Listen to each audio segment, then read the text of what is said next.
easier it is to sell souls. There is a new price on freedom, so buy into it while supplies last. Changes need to be made. No more curbside baggage. 7 p.m. curfew. Racial profiling will continue with less bitching. We've unified over who to kill, so until I find more relevant scripture to quote, remember, our God is bigger, stronger, smarter, and much wealthier. So wave those flags with pride, especially the white part. We're selling addictive 24-hour candlelight vigils in TVs. Freedom will be defended at the cost of civil liberties. The viewers are glued to television screens, stuck, cause lots of things seem too sick. I use opportunities to pluck heartstrings for theme music. I show you which culture to pump your... Hello. Hello, welcome to the Grift. I'm the Rev and I am Gonzo. And we have a very special episode today. We're doing this live on location from the bar. The bar. The bar. We got some of you may have figured out where the bar is. For those who have, great. Those who haven't, whatever. Bula. Don't mind the weird spot on my forehead. Somebody mildly concussed themselves prior to going to 9 Inch Nails last night. Yes, I got into a fight with a cabinet in my kitchen. Also, one of the two of us went to 9 Inch Nails last night, and the other dutifully did his fucking job. That's correct. You plebe, did what I paid you to do, and I went to see 9 Inch Nails. Capitalism at its finest, baby. I made good money doing it. Fair. I made good money doing it. Actually, I offered you that other ticket that I had. It's true, and if I could have gotten somebody to cover it. Right, but you wanted to work. So it's early in the month. You know, you got to like dig yourself out of the hole from like September 1st. Yeah, fair. I get it. It's fun. It's cute. It's fun. But yeah, you know, the beautiful thing is, and I blame our esteemed leader for this. I am like $7 or $8 grand ahead of where I was this time last year, and I'm broker. Yeah. So costs have been rising on lots of things, like, and I do less than everything. I did last year. You know, so that's cute. That's good. That's fun. I wore my Bud Dwyer shirt today. Beautiful. Yeah. I can't imagine why. No, why would I do that? We are recording on 9/11. It is September 11th, 2025. Yep. So, wow, 24 years ago today. Yep. I remember exactly where I was and what I was doing. Same. Moment by moment, I have very vivid memories of that day, as many Americans who were late teens to adults do. Right. I was 22 at the time. I was 21. I was working at the mall, at the candy store in the mall. I had the time. I had two jobs. One was for a Domino's, and the other was for a restaurant waiting tables. And I woke up in the morning to get ready for work, and my mom had like the local Fox morning show on. Okay. Yeah. And they went live to New York, and they're like, "Hey, a plane just hit the World Trade Center." Yeah. And we're like, "Wow, that's fucking wild." And then it was about 8 minutes before I was supposed to leave to get to my job on time. When that second plane hit, and I just looked at it and I said, "Well, this wasn't an accident, was it?" Yeah, I remember. So I got up, I started a pot of coffee, turned on the news as I always did back then, like, because, you know, we didn't have the internet and in the same way that I did. My phone wasn't in my hand all the time. Couldn't just pop open TikTok, which I'm on, by the way. Yeah, you are. I am on TikTok. We'll talk about that one. Yeah. It's very popular over there right now. Yeah. But I started the pot of coffee, hopped in the shower. News was on in the background in the living room. My then girlfriend was off at work already. And I got out of, actually, no, I think she was on her way she was at class, I think, maybe. Oh. Or on her way doing something. She was gone. And I got out of the shower, and I'm still, like, soaking wet, wearing a towel. And I step out to grab that cup of coffee and look at the TV. And the first plane had just hit moments before. They're like, "We're going live to," they cut to it. And I'm like, what's happening? And they're all real confused. They're like, a plane I remember there there being just enough time between the planes that they started talking about the plane that accidentally hit the Empire State Building back in like the 20s. Yeah, they were like They just started bringing that up. It's like, yeah, well, this is not the first time that a skyscraper in New York's been accidentally hit by a plane. It's rare, but something blah, blah, blah, blah, blah. And they started talking about when it happened to the Empire State Building back in the day. And I was watching MSNBC, and I think it was MSNBC, yeah. And they're like, wait, something is... And then they're like, wait, something has happened, and then boom. Boom. They second tower, watched it hit. I was like, oh. Yeah. Do you remember the first thing you thought? Do you remember the first thought you had in your head? Yes, I do. Because I remember mine. Like, I had this moment of, oh my God, where I basically had no thoughts for like a second or two, right? Like, my brain was just, whoa. And then I immediately thought, everything is going to change. That was my immediate thought is, oh my God, everything is going to change. I remember... when it's two hitting the same building... That's not an accident. You know it's not an accident. And I remembered the reaction from, like, Oklahoma City. I remembered the first World Trade Center bombing. Yeah. Right? I remembered Eric Rudolph. Like, we had terrorism in the decade prior to that. Quite a bit of it, right? Yeah, there was a lot in the 90s. Yeah, there was a lot. And when it wasn't like instances of actual like direct like terrorist attacks, you had a lot of weird standoffs with the government. Yeah. You had Ruby Ridge, you had Waco. Exactly. So we had all of these smaller moments, right? And Oklahoma City was big, but it was still, like, relatively speaking, it was not televised live from New York. And, you know, my thoughts started racing of how many people are going to die. This could be thousands. This could be tens of thousands. Like, you don't know. It's New York City. Tallest buildings in the world right there, right? Just got hit.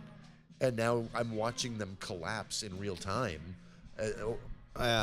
You have no idea how many people are going to die. It was... I remember the plane hitting, and I just looked at it.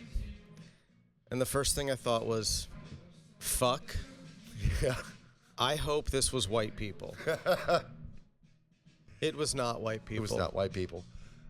It was only a couple hours later that I was already hearing, like, really unhinged kind of racist things. Oh, I have not heard racism like that since.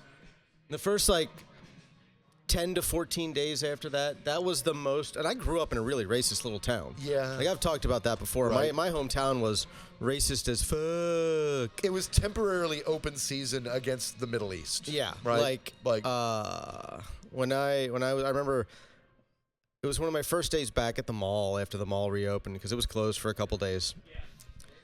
And I was standing in line at the Taco Bell in the food court. And there was this dude in front of me, this black dude. Uh-huh. And I knew we were, like, just through the fucking looking glass when he's like, I hope we bomb all those sand N-words back into the Stone Age. Yeah. I'm like, oh, that's where we're at. Like I said, so it was a couple hours later. Yeah. I went to work at that Domino's because that's what I was getting ready for. Yeah. I got there, and there was this older guy that was a driver, right? Mm-hmm. And he was one of those non-combat role Vietnam vets, right? Okay, So yeah. super proud of it, right wing. They like someone we know, they didn't let him off the boat. Right, yeah. He never actually saw any combat, but, you know, he was super proud. He wore the Vietnam vet hat all the time, you know, shit. He was a secretary. Yeah. And he was a skinny old white guy. And he looks Always at me. is.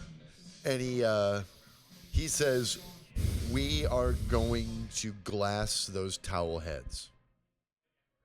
Yeah, I heard that. I heard that sentiment quite a lot. Yeah, like, and at that moment, I was like, "Yeah, we're in trouble." I started hearing it before we even knew what happened.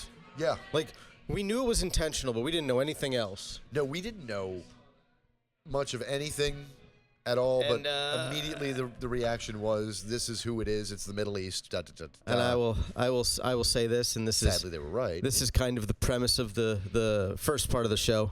Or a good chunk of the show today. My thought of I hope this is white people.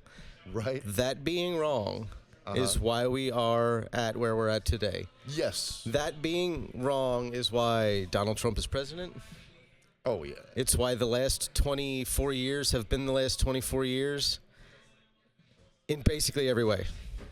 There are inflection points in the history of a nation, right? That are new moments of rebirth, right? They're new birthdays. The United States, our official birthday, 1776, July 4th, right? Yeah. Not really, though. Right? No. Because we had another one when we got rid of the Continental Congress and adopted the Constitution, right? Right. We had another one 88 years later when we had a Civil War. Finished the Civil War. Right. We had another one after Pearl Harbor. Yeah. Right? Like that, getting us into the war, creating a new permanent military bureaucracy, the likes of which we had. Yeah, and Right. it's how we ended up with, after the war, a Department of Defense. Right. And I believe that 9/11 was the next one. Yeah. Like, it was a new moment of rebirth in America, And where it's our new birthday. Yeah, that's for our current iteration. And it's interesting that how many generations have gotten to live through those turning points? Yeah. Like, I think about my dad. My dad was born in 38. Right. So that means he saw, like, he doesn't remember it really because he was a toddler, but Pearl Harbor, he was alive for. Yeah. He was super young, but he was there for it. He's old enough to remember my grandfather going to the Pacific. Yep. Because my grandfather was in the Navy, and he fought in the Pacific. Yeah, he would have been a young child, but he would have been old enough to know that Dad was gone. I think he was 7 or 8 when the war ended. Yeah.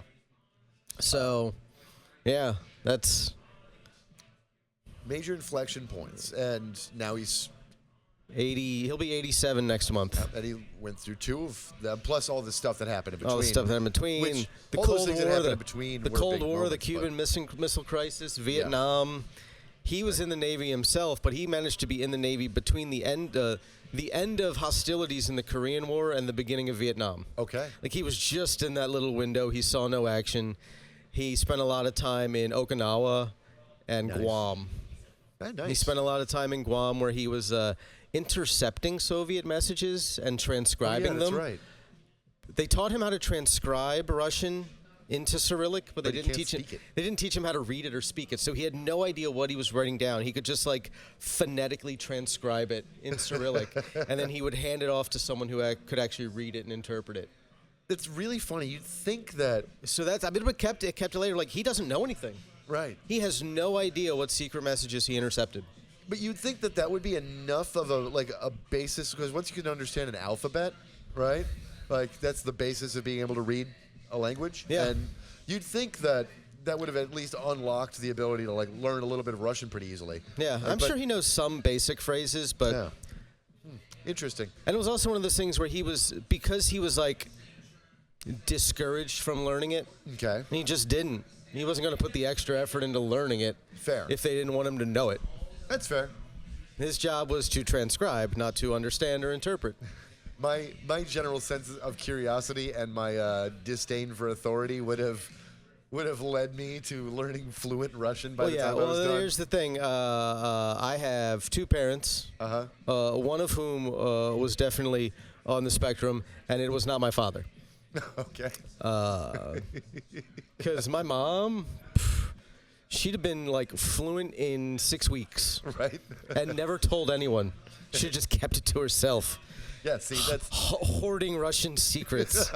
right. That would have been more fun to me. Yeah. But yeah, 9/11. I mean, that's what I would have done too. But 9/11 as an inflection point in America is undeniably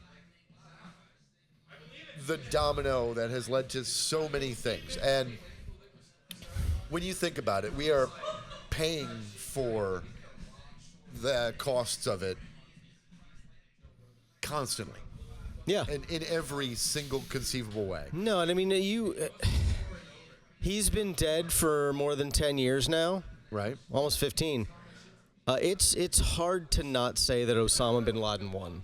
Yeah. Osama bin Laden won. In the long run, he achieved the greatest victory he could have. because he made us. Yeah, because where we're at right now today is where he wanted us to be. Yeah. That was his hope.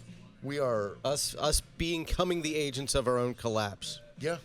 Out of paranoia and fear and arrogance.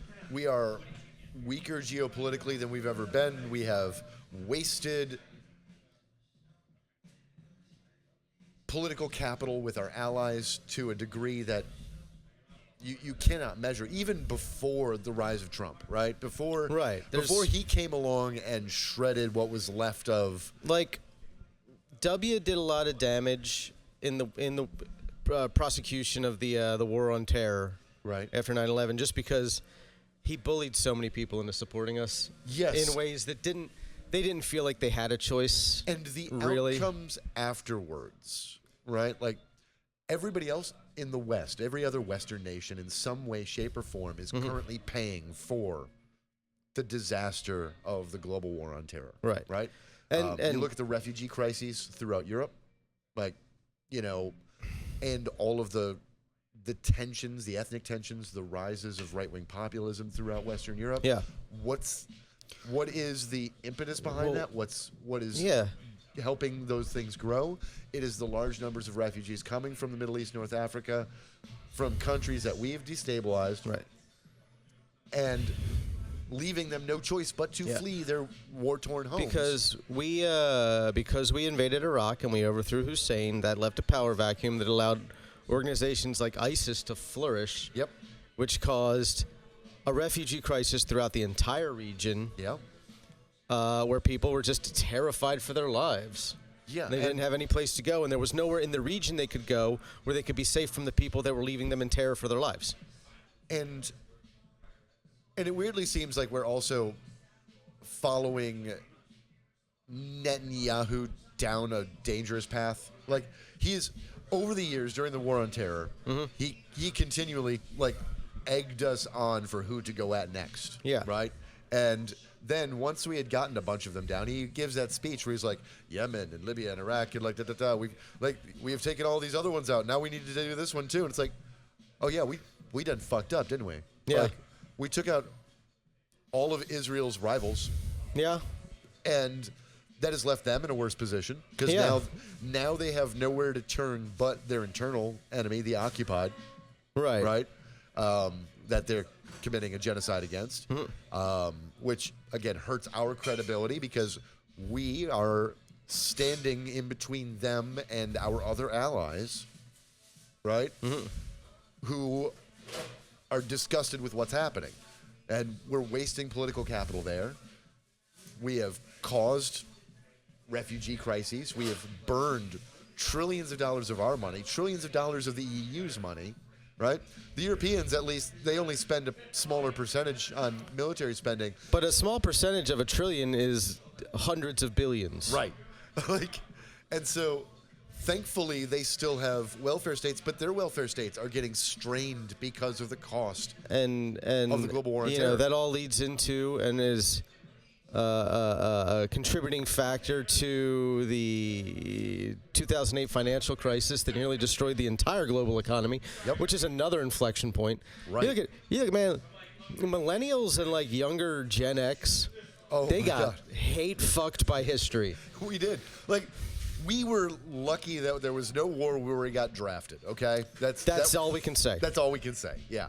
I am the first male member of my family to not join the military. Yeah, I made the mistake, but, I had a choice. Yeah, you had a choice. I had a choice. Generationally speaking, like, that's just it, is we're the first generations in a while that didn't get forced into a meat grinder of a war. Okay, right. Sure. What else did we get, though?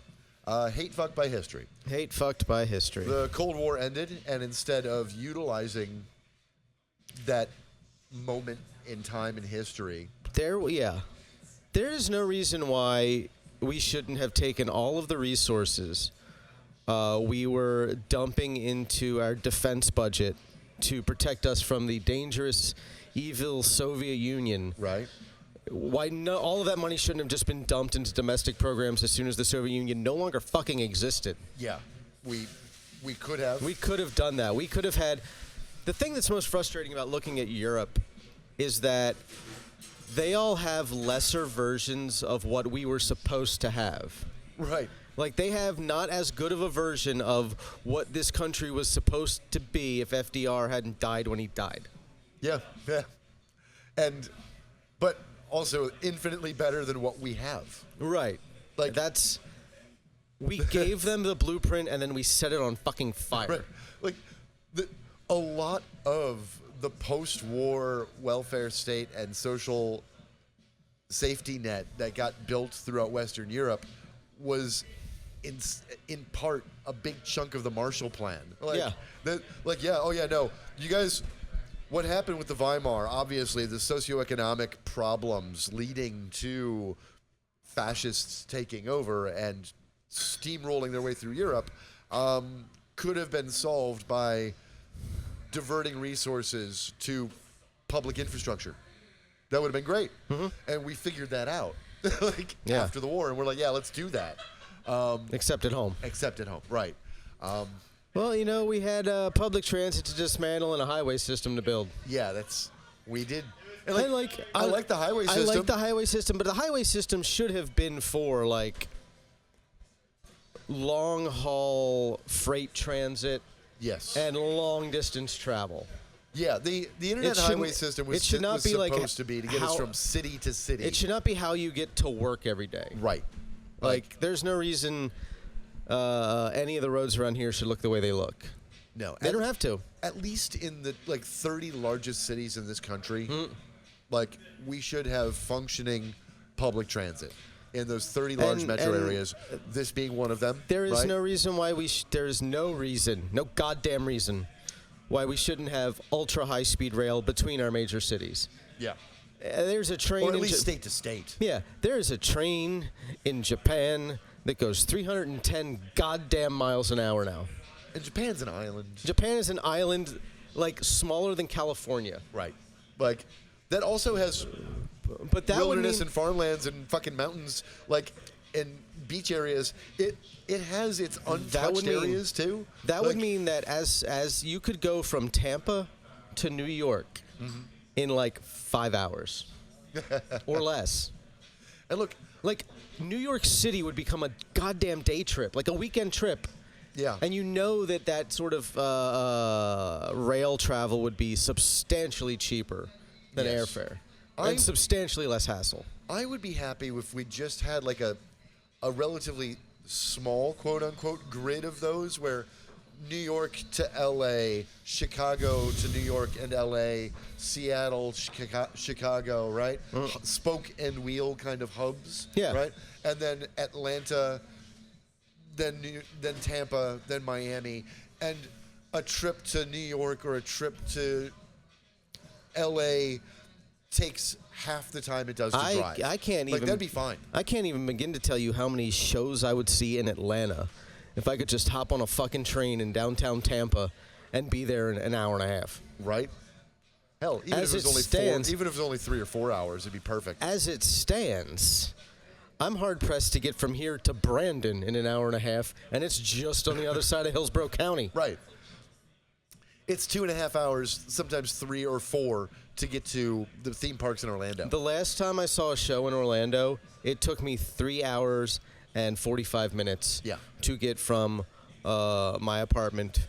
Actually, no, from the north end of the city, not even my apartment, from the north end of the city to Universal Studios, right? Which is 20 miles on our side of Orlando proper. Yeah. And now here's the thing about that, is it's all highway or freeway. Okay. All of it. The entire way is highway or freeway. There's not a single just surface road you can take. Yeah. So it's all interstate highway. Now, if I leave here right now, or not right now, but at 2 o'clock in the morning, when there's no traffic, okay? If I leave here at 2 o'clock in the morning and I go 10 miles over the speed limit, it's 2 hours and 15 minutes from here to Orlando. Right? 2 hours and 20, maybe, I think. 2 hours and 20 minutes from here to downtown Orlando. It's 3 hours and 40 minutes for you. Yeah. It was doubled. Damn near. Almost doubled. 20 miles closer. Yeah. And why? It's because it's our internet system, or our interstate highway system is a mess that we put all of this traffic on that creates traffic jams Now, and roadblocks and part of the blah, problem is blah. the last 20 years of really impressively bad mismanagement of our local infrastructure. Yes. Because there was supposed to be, completed by 2014, a high-speed rail project that would have meant going from downtown Tampa to downtown Orlando in 45 minutes. Yeah. It was going to run straight down the center of the I-4 corridor, so it wouldn't have even interfered with traffic. It would have just been a straight shot. It would have been an express train, no It was stops. supposed to shoot all the way out to Daytona, right? Yeah, like across the state. Yeah. It was going to have a stop in Orlando, and then like it was going to cut straight across through. But limited stops, express. And the costs of that, that's, again, 9/11 having an impact on that is, it's not conspiratorial. It's not a stretch of the imagination. It is that after the war, after 9/11, we went into war spending mode, and our resources kept getting dumped into Stupid shit. all of that. We destroyed and toppled nations for hundreds of billions of dollars, and then we had to maintain and occupy them for hundreds of billions of dollars, and then we had to help rebuild them for hundreds of billions of dollars. It wound up being trillions of dollars, plus all of the lost economic activity. Because, again, there's all that dead weight in that. You have reduced economic activity from those countries, so they're not providing to the global supply chain in the same way they used to. Right. It made shipping more expensive because, again, there are straits through those areas. Yeah, the two most major shipping canals and straits on the globe. Which, when you're increasing risk in the region, means that people are being more cautious with shipping, and costs of shipping can go up. You can have backlogs. Like, all of these things had these bullwhip effects throughout the economy. Yeah, it's just, if you look at the 20th century, it's just a series of blowback to blowback to blowback to blowback for like 80 years. Yeah, it's impressive. And because I'll say this, I know a lot of people who enlisted in the wake of 9/11, and they all regret it in a way that the veterans I know from other wars don't. Yeah, it is a profound regret. Like, even the people I know, my friends' fathers who were like drafted and ended up in Vietnam. Right. They were haunted by Vietnam, but they didn't have like that because they were drafted, I think. They didn't have that sense of like, I made a huge mistake I shouldn't have made. When you're drafted, so Vietnam is a great example. When you're drafted, you have no choice. So you resign yourself to that. Yeah. Like, okay, it's either this or jail. Yeah. And everybody and their brother tells me it's my patriotic duty to just suck it up and do this. Right? Like, that's the zeitgeist. You know, the anti-war movement was small at first, right? It's hard to say no to the federal government. Right. When they're telling you to do something, like, that's terrifying. Yes. And so you go off, you do the thing, you come back. And you say things like, once you've smelled burning human flesh, you can never unsmell it again. Okay. And then won't say anything else about their time in country. Right. For those who enlisted during Vietnam, the majority of them did so to not get drafted. Right. Because you got more choice. Yeah, you could pick what branch of the military you were joining. Right. You had a better chance of picking your job. Yeah, if you planned it out right and you knew it was going to happen, you could set yourself off to be an officer. Yep. If you went to college or got a tech degree, even trade school, you could go and be a warrant officer. Yeah. Right. Which then you could be helicopter pilot rather than fucking guy jumping out of the helicopter. Man, you got drafted. It was a lot of okay, you're infantry, go die. Yeah. There was a lot of that. You needed very special skills or to be... We can't tell you why you're going to go die, but go die. Yeah. We don't know. Yeah. You got no idea what we're doing here or why. Vietnam, most guys got slotted to infantry. sucked. So yeah, if you got to enlist, you got a lot more choice, a lot more opportunities. You could join the National Guard, and in a guard unit that isn't doing anything with Vietnam, right? And if you did that, you're golden, right? Yeah, so, I mean, the only way you could be better off is if, I don't know, you had bone spurs or something. right.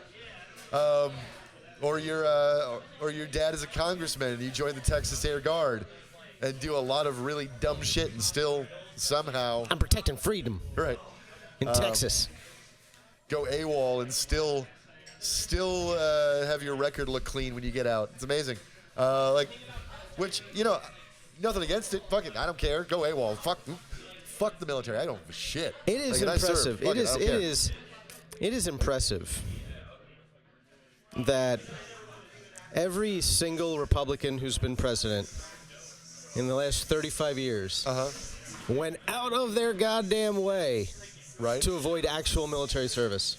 Yeah, it is. One of them led us into the most costly war of choice we've ever experienced. Right. And the other shits his pants.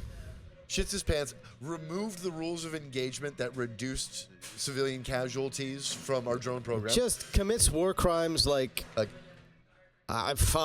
nothing. Yeah. For those who think that Trump was the anti-war president, first thing I want to point out is during his first term, he removed the system of reporting that told the public what the events were behind our airstrikes with drones, right? So he removed the transparency from our drone program. And then he removed the rules of engagement, the checks that limited civilian casualties involved in our drone program. And then the number of drone strikes increased over Obama's last 2 years during his first year in office and escalated from there, right? So he doubled the number of drone strikes, removed the transparency, and made sure they were 5 times as deadly to civilians. That's bad. That's worse than Obama. Yeah. Right? And Obama bombed Doctors Without Borders. Yeah. By mistake, but still. We don't do it by mistake anymore, motherfuckers. Right. Fuck you, aid workers. Fuck your flotilla. Eat my shit and hair. And then, that was his first term. And now in his second term, he's giving a blank check to Israel in ways that even Biden wasn't. And Biden was giving them a lot. I really wish, since it's come out in the wake of Trump winning the election back in November, there's been so much talk coming out that the administration was new and was very angry that no progress was being made because Netanyahu was intentionally torpedoing any attempt for any progress, and that they wouldn't come out and say it. If they'd have just come out and said it, that would have been game changing. They never do. If they'd have just been like, hey, he's not being a good faith partner in solving this problem. Right. But we have these fucking treaty obligations where we have to give them a certain amount of bullshit every goddamn year. Mm-hmm. That's the situation we're in. If they'd have just been honest about what was going on. They could have done more to at least let us know what was happening there. But that's always the hiccup with Israel too. I mean, look at every quote-unquote attempted peace deal, because Israel and its defenders always like to point out all the times the Arabs rejected peace or whatever, right? Every single time, what you wind up having is a few years or a few decades afterwards, some people who were in that meeting letting you know, actually, no, it was Israel that torpedoed it, right? You get every Dr. Zabrinsky, who was the liberal Henry Kissinger, right? The elder statesman, of the Democratic Party as far as diplomacy went, right? Mm-hmm. And he was at the Camp David meetings with Clinton, right? Yeah. And he straight up pointed out, schooling Joe Scarborough, who's his son-in-law, right? Yeah. About how... Oh, shit, yeah. Yeah. Schooling Scarborough, who's his own son-in-law, calling him naive, right? And ill-informed. And he goes, look, it wasn't it wasn't Arafat who rejected the deals at Camp David. It was that Israel kept making offers that couldn't be accepted by Arafat. Right. Untenable options. Any version of that ended with a two-state solution, quote unquote, it was would like, have still left Israel in charge of Palestine. Yeah, it's like we will allow you to have your own country as long as you don't have your own country. Right. Deal? Yeah, and then even when Arafat was like leaning in the direction of being willing to accept that if he could get the rest of the PLO to accept it, which he didn't have the authority to just unilaterally agree to it, right? Because he would have had to go back to his people. But even when they got to that point, Israeli negotiators then torpedoed it and left because they realized they were going to maybe get what they wanted, and they didn't want that. And that's what happens every time. They did it in Egypt later at God, I can't remember the name of the second summit. It was right after Camp David. But the Israelis get Palestine to come to a deal. They start to agree, and then at the last moment, the Israelis pull out and left. Right, just left the meeting. Why? Well, it turns out because as soon as they were going to get what they wanted, they couldn't claim the Palestinians were the problem. And they do it every time. But our administration, every administration, our government continuously backs them up on that lie. Just provides cover over and over and over and over again. And, we're stuck now in this post-war on terror nonsense. I think that if we wouldn't have had 9/11, again, Israel wouldn't be doing the things it's doing at this scale right now. But if it tried it, we'd be more tense with them. Because the American populace wouldn't see everything. There wouldn't be... When did Netanyahu first come into the into power? Oh, wow. Early 2000s? Yeah, he might not have. Yeah. He just might not have. I don't think he would have stuck around as long. No, he wouldn't have been. He wouldn't still be a problem 25 years later. But I don't think the U.S. government would be providing them as much cover right now either, because we always have like 15 to 30% of our population that sees everything in terms of a global ideological and religious war. Yeah. Right? Yeah, they're like, it's a jihad. It's a jihad. It's jihad against us. And so... No, the only jihad is against the thinking machines. Which I would be okay with a Butlerian jihad these days. I'm getting close. It would be handy. I think the bubble's going to burst on that before they get to AGI, though. Yeah, it is. They don't know that. I don't think we're going to get to AGI. I don't think we will.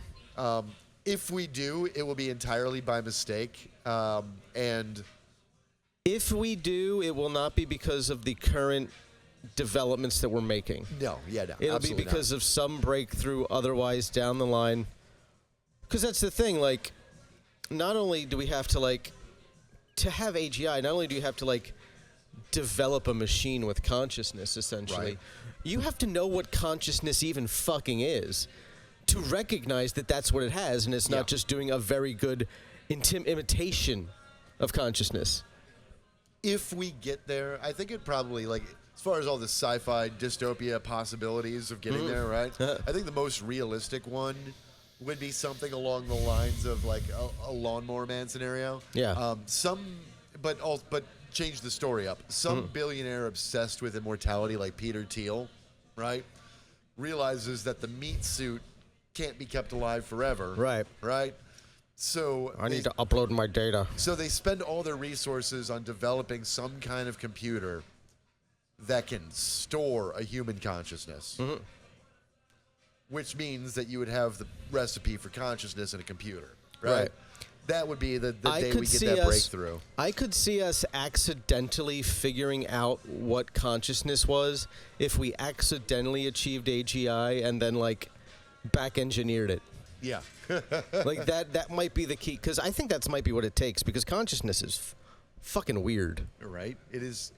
I mean, it's weird, but it's not that. All right. I have this hard-on against philosophers for a reason. I know. And one of those reasons is that too many philosophers, religious and non-religious alike, place too much emphasis on consciousness. Okay? I think that we think that it's too special. Like, and everybody, most people in philosophy treat it like it's some really unique, special, almost mystical thing that is beyond the electrical fucking meat in our fat brain, right? Because I would say, I don't think it's that special. Here's the thing.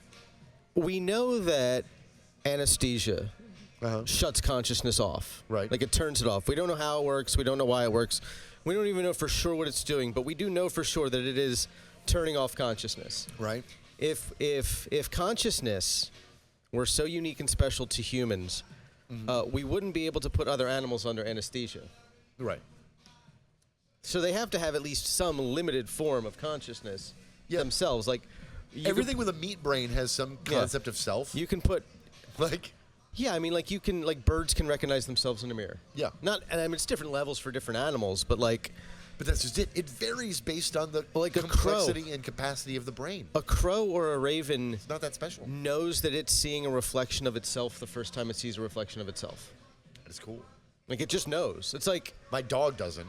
No. She's an idiot. no, my cats don't. I mean, she sees a reflection and she's like, "What are you?" But like that's the thing. Like, I don't remember the last time I looked in a mirror. Right. But I'm fairly certain, as early as I can remember, when I looked in the mirror, I always knew I was looking at me. Yeah, probably. Like, I can look in a mirror long enough and start to disassociate from that.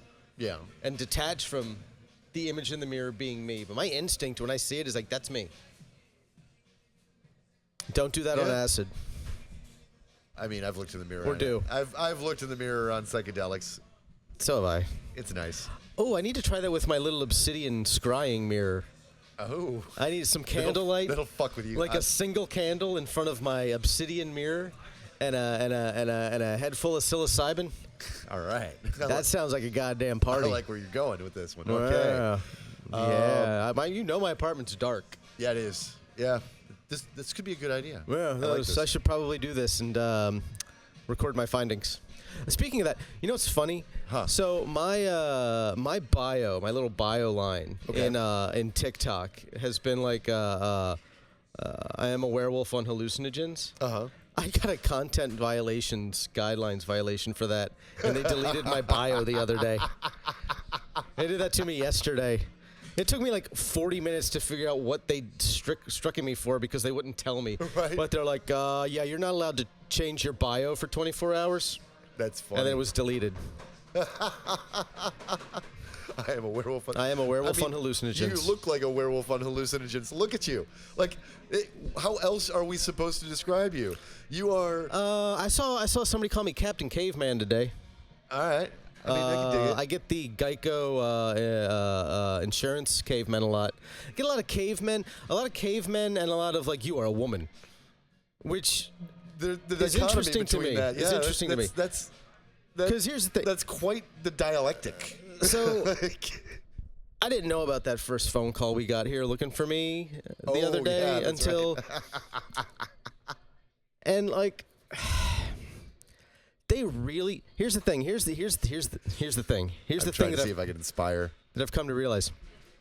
They genuinely believe that trans women are women deep down in their hearts. Because they want to fuck me, and the only way they can not feel gay about that is if I am a trans woman and therefore a woman.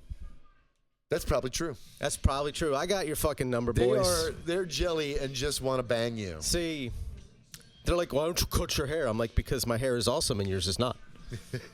I've seen your profile photos, boys. I've seen you sitting in your pickup truck with your wraparound Oakleys and your very tightly trimmed weird goatees. And your buzz cuts. Oh, yeah. And your fucking... Why are they all the same guy? Often your orange camouflage ball cap. Like, I know, dude. Yeah. Why are they always I know what you're hiding under there. Guy? It's always the same guy. It's like it begins to feel like there's literally only one white man. Like when you hear people talk about the white man, they literally mean one dude. Like, it's just one dude. The one guy. It's like multiplicity, but really fucking worse. Just a copy of a copy. Yeah, we don't. Yeah, a copy of a copy of a copy of a copy. Sorry, I also Nine Inch Nails show last night. Yeah. They had that moment where it was just like they had this really cool like sheeting around the stage, right? That held like so you could see through it, but you could also see like the images projected on it, right? And so while they were doing that, there was like 40 Trents, like you know, like and a copy of a copy of a copy of a copy of a. Yeah, it was great. God. Sorry, I'm still on a kind of a high from that. Like, yeah, I looked up the set list for this tour, and I'm like, God, that's a good set list. You know, I'm kind of sad. He did not do the cover of Afraid of Americans. Really? Yeah, like I know it's not at every show, but apparently it's common on this. Yeah. This one, for whatever reason, he didn't do it. But it was still a fantastic show.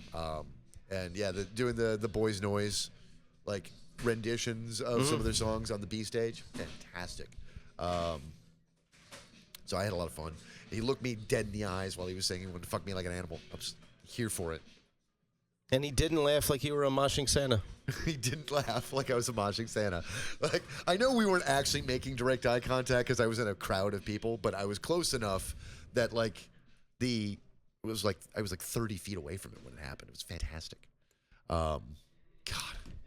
So that reminded me, like, I miss the 90s, which is a simpler time before 9/11, right? Yeah. Like, I think there's a lot of truth to the idea that 9/11 was the end of the 90s. yeah. Like that's when the 90s ended. It wasn't at the turn of the millennium. It wasn't Y2K. Right.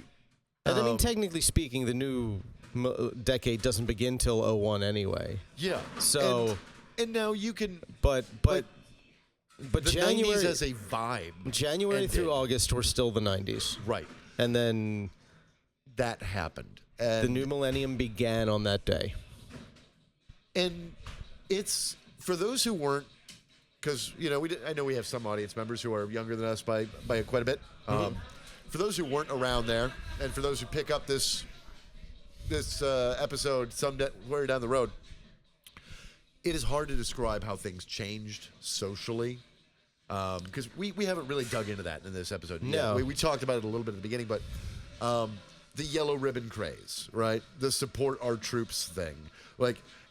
Every critic of the war, every criticism of the war was met with anger and rage and people's disdain.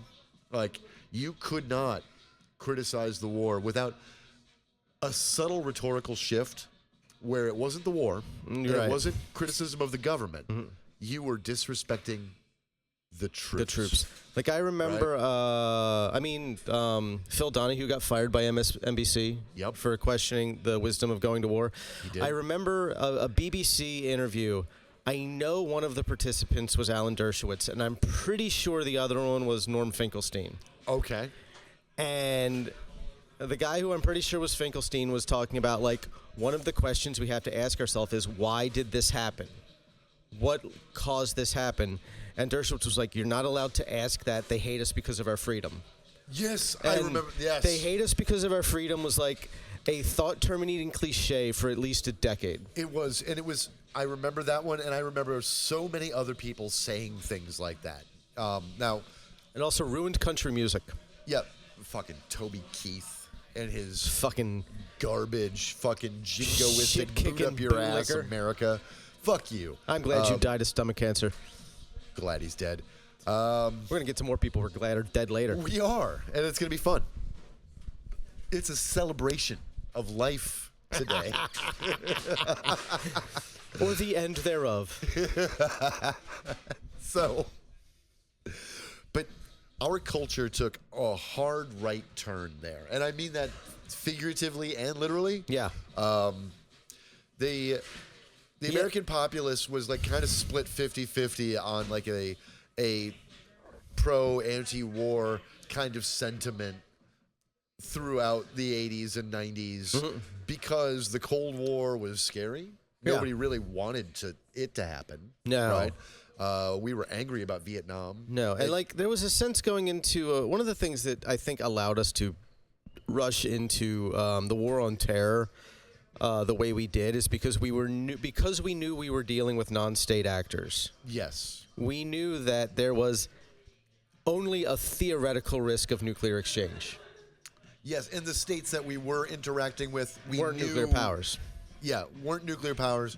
We knew we could take them as far as their conventional militaries went. We knew, and that's the thing. It's real easy to topple a government. It's real easy to topple a government militarily. And occupying a nation is hard. We bought a lot of like public goodwill, and like the military establishment in the United States bought a lot of public goodwill back in the first Gulf War. Yeah. Right? Because we were in and out in 5 fucking days. Yeah, in and out.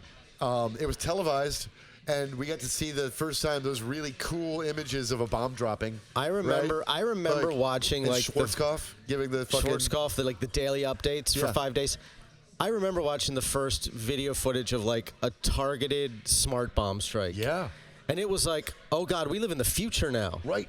Like, and I was young enough that it really didn't click in America, and a disengaged enough American to not immediately put 2 and 2 together. There were people at the other end of that. Mm-hmm. Like, it was just bad guys, right? Like, you know what I mean? It was tanks and guys in tanks that we had to kill, of course, right? Yeah. Like, so I watched that, and it was like, oh, we live in the future now. This is cool.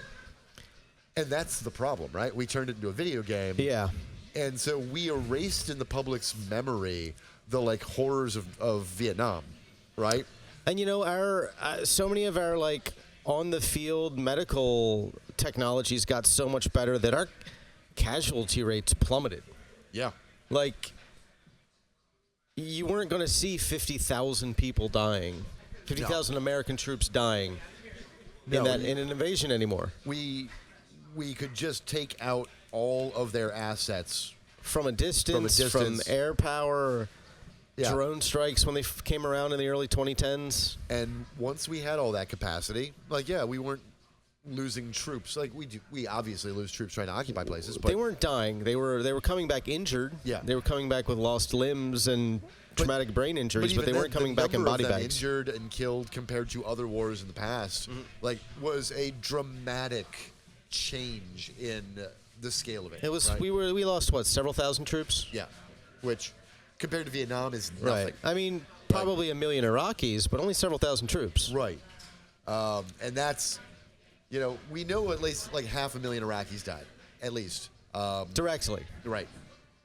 And compared to like 4,400 U.S. troops over the whole global war on terror. Yeah. Like, think about that for a minute. Yeah. That's greater than 100 to 1. Yeah. And it's like an entirely different experience from what we had in Vietnam, where we got our asses handed to us and took massive casualties. Or even World War II, where we took massive casualties, but we at least knew why we were there. Right. Look. We haven't known why we were there since 1941. All the geopolitical arguing you want to make about what the motivations for the United States and World War II are, right? Mm-hmm. There were 2 good ones still that everybody could get behind. One, we did get attacked. Sure, we may have done things to escalate. Poke them. To poke that, to escalate it so that it happened, but it happened, right? So the American populace easily understood that. And when it happened, it didn't happen in the way we thought it was going to happen if it happened. Right. And there were how it happened was a surprise. And there were 2 powers taking over the world. Yeah. Like, that's a problem. That is a problem. Like, it's not despite something you can. Despite what guests on Tucker Carlson's show may tell you, if we had just let Hitler have Europe, that would have been bad. Actually, like the whole world would be very, very different. Do you want to live on Earth X? Because that's how you live on Earth X. Earth 10 in DC, baby. Yeah. But like you don't want the mustache man to rule all of Europe and Russia, right? Yeah. And the Japanese emperor and their like hyper racist militarized like machine of death, because Yeah, Japan gets too much of a pass about that war, like, amazingly. It's But- amazing how little we talk about even just what they did to China. Right. Like, China, Korea, Jesus fucking Like, Christ. that was some of the most monstrous The Philippines. treatment of human beings by a state power in human history. Yeah. The way that they ravaged the entire South Pacific, like, they were brutal. Yeah. And yeah, For the sake of being brutal. Like, Right. a lot of times there wasn't even a strategic advantage to their brutality. Yeah. They just really wanted to do it. but they were a machine as far as what they were taking. Yeah. And, like, we were going to be left with a situation where the entire Pacific region, all of Asia and fucking Australia, were under the thumb of one nation, one empire. Yeah. And the entirety of Europe and North Africa and the edges of the Middle East and Russia are run by another. Yeah. That was what we were. Do you think the And then we're United just- States was going to fare well in that No, scenario? I mean we wouldn't have just the global trading partners. We would Right. need to like maintain a healthy economy. We would have been the third most powerful state out of like 50 states in the world. Right? We would have like, there'd been 50 countries in the world. We would have been left. to them what a country like India is to us, where they do all their cheap labor Yeah. and manufacturing. Like, yes, that's what we would have been because they, We would have been their sweatshop labor yeah, for their And comfort.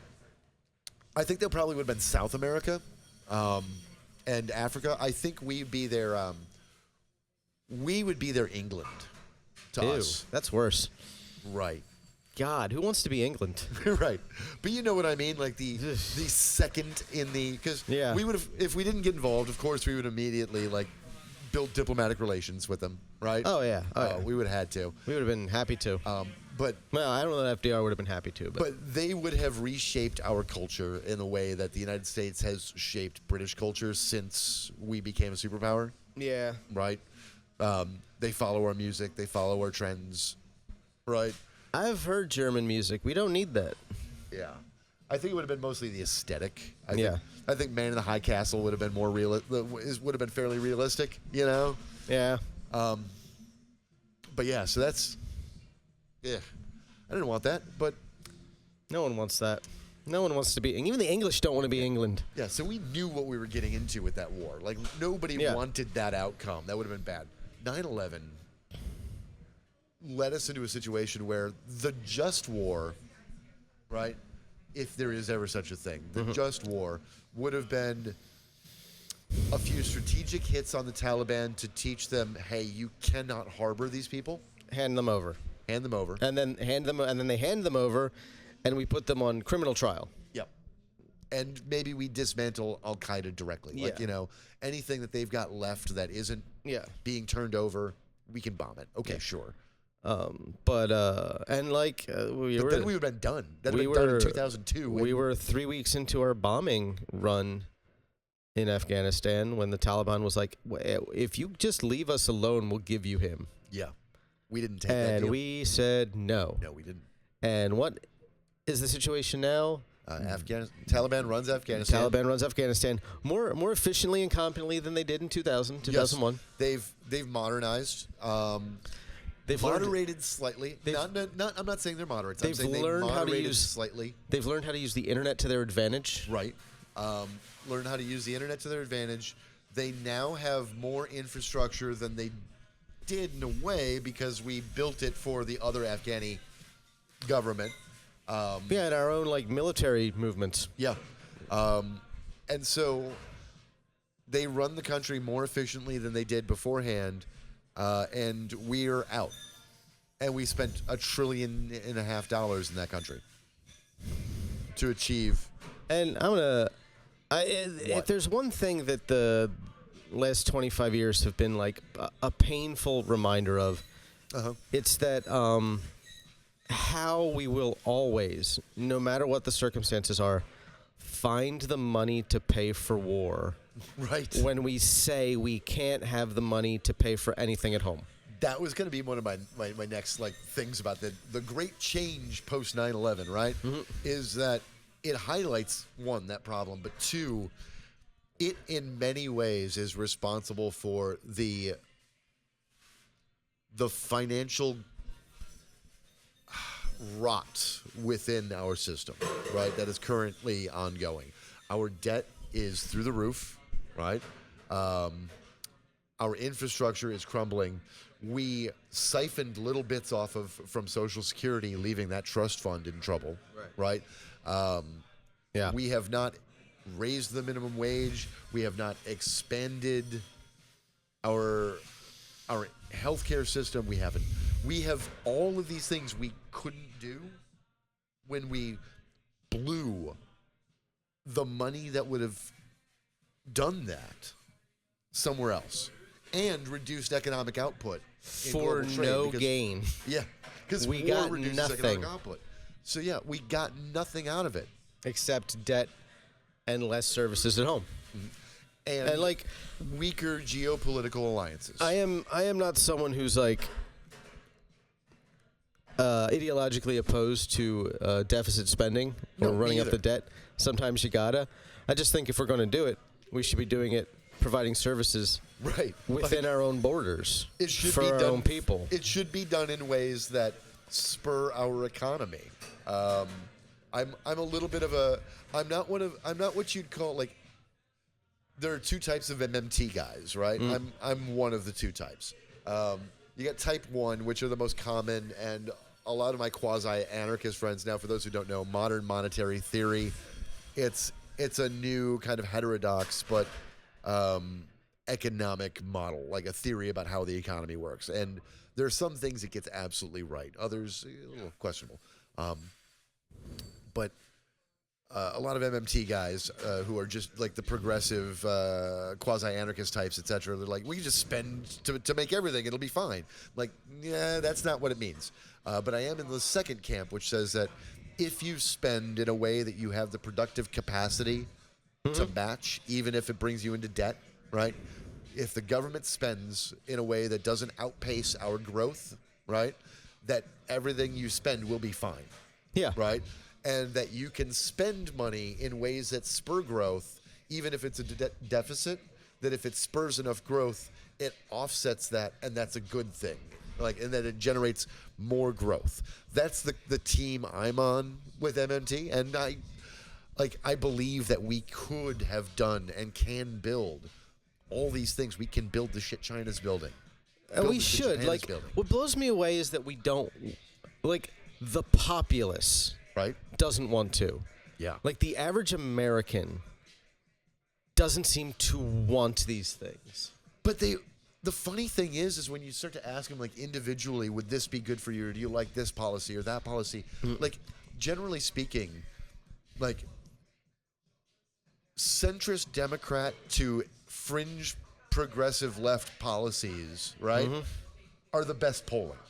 Right. Like, those, that set of polling, of policies, do the best. Hands down, topic by topic. The right, people do not like right-wing economic theory. They don't, like, they will get behind the assumptions of it because the assumptions make sense in their rationalized worldview, right? Yeah. Like, well, They make sense if you don't know anything. right. If you get in the way of the economy with the government, then you'll have bad economy, right? That clicks with people, Right. Right.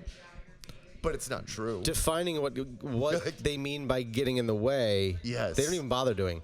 Yeah, because not all market distortions are bad market distortions. Some are good, Right. And we have unfortunately created a rhetorical situation where the government doing anything is just socialism, even when that's not what that word means. That's Socialism is not socialism. just the government doing stuff. right. It's not. It is a If that were public or worker ownership of the means and like of here's the thing, production. if the government does stuff and that's socialism, that would mean that like every single fascist regime that aggressively relies on its military for everything is actually socialist, really. And that is what right-wing weirdos who don't know anything argue, because they don't know anything. They are very dumb. Yeah. They don't know shit Don't about make fuck. their point for them, Gonzo. Come on. But you're not wrong. That's what they think. It's stupid. It It doesn't work that way. The government doing stuff is just a government doing stuff. Like, we have a capitalist system with a welfare state. That's what we have. If a government's not going to do stuff, why do you have a government? Right. Like, what's the point? Like, if the goal of the government is to do nothing, then just don't have a government. What's absolutely crazy to me also is that all of these people who've been raging about communism and socialism and saying that every time the government does stuff, that's socialism or communism. They have been quiet as hell and haven't said a fucking peep about Donald Trump acquiring 9.8% of Intel Through bullying. through And threats. withholding grant money for grants that had already been approved for projects they'd already started investing in.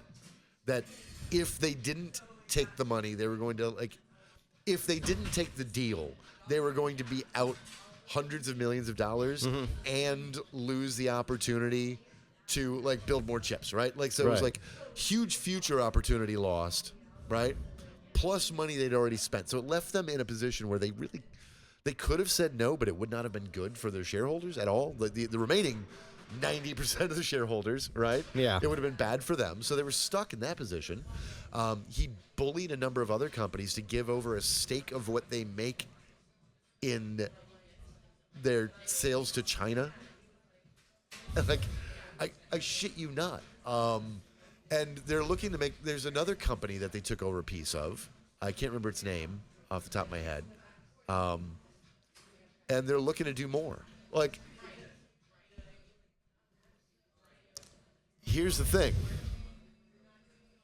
That sounds like you're trying to form a form of socialism or communism. That sounds like very Soviet style. Right. It's also a little National Socialist in its Yeah, look, it's true. isn't it? It's true. Yeah, it looks like look. Here's the thing: is I don't see a big difference between Stalin and Hitler, except the amount of a market economy that they allowed within their authoritarian control of their economy. Yeah. Right. And whether or not they allowed industrialists to privately own certain industries, or It would have been- they allowed party bosses to manage the factories. That's the difference. Would have been right? interesting to see how the Soviets would have fared if they'd have industrialized before the revolution. Yeah. And not instead of having to, like, put all of their energy immediately in the aftermath into industrializing as quickly as possible. Yeah, if the Tsar had actually, like, industrialized and modernized their economy a little bit more. He still would have been the Tsar and he still would have been overthrown. Right. But it would have put them in a much sounder footing going forward, and they would have been able to focus on actually developing a system instead of Yeah. industrializing as quickly and as sloppily as Yeah, possible. because they would have had pre-existing workers who were demanding, like, ownership of the means of production of their factories, right? Rather than because I mean that was the thing. You had people being state-built factories. You had the idea of, like, we're going to give you ownership of the means of production, and then they're like, well, first we're going to develop the means of production, Right. and then you will have ownership of it. Yeah, so you have the situation where it's not workers who have a stake in the place already, Right. like, wanting their fair stake of that place, right? We're going to build the place, and once it's done, Yeah. Which didn't work out, because, again, it was the state and built it's it, ran it's it, just owned it. that's too big of a project to try to do that rapidly. Yeah. But And I mean, you they also, did it like, very successfully. They did a better job of it than they had any right to, honestly. But Yeah. it's like it's not a project you should undertake. No. Because it's doomed to failure. The Chinese did it too, in pretty much the same ways, and Yeah. both were very successful for what they were doing. The costs, I think, were a bit Yeah. too high. Yeah, and And the Chinese had the added benefit of not getting involved in a Cold War with us. Right. They stayed they stayed out of it for the most part. They didn't get involved in a space race with us. No. Which, on the one hand, you do develop a lot of new technologies very rapidly that way, but you spend so much money to do it. Yeah, and if you're... Now that they're wealthy enough, they don't need to be in... Well, we are currently now in a bit of a race with them on stuff, right? But they got the benefit... no, they're just racing ahead of us. Yeah. While we just, right. They got the benefit of shit being our able to, pants. like, just wait until we developed the technology and then buy copies of it, right? You know, like, and go from there. So we did the initial investment to get these concepts to market, and now they're taking advantage of, which, good on them. Yeah. Yeah, I harbor no ill will towards the Chinese in general. Yeah. There are internal policies I disagree with, and I wouldn't like if I lived there, but I don't live there. Right. I do think it's weird people who stan them. Oh yeah, no. And like talk about how they're like. Any authoritarian state. I mean, all governments are bad.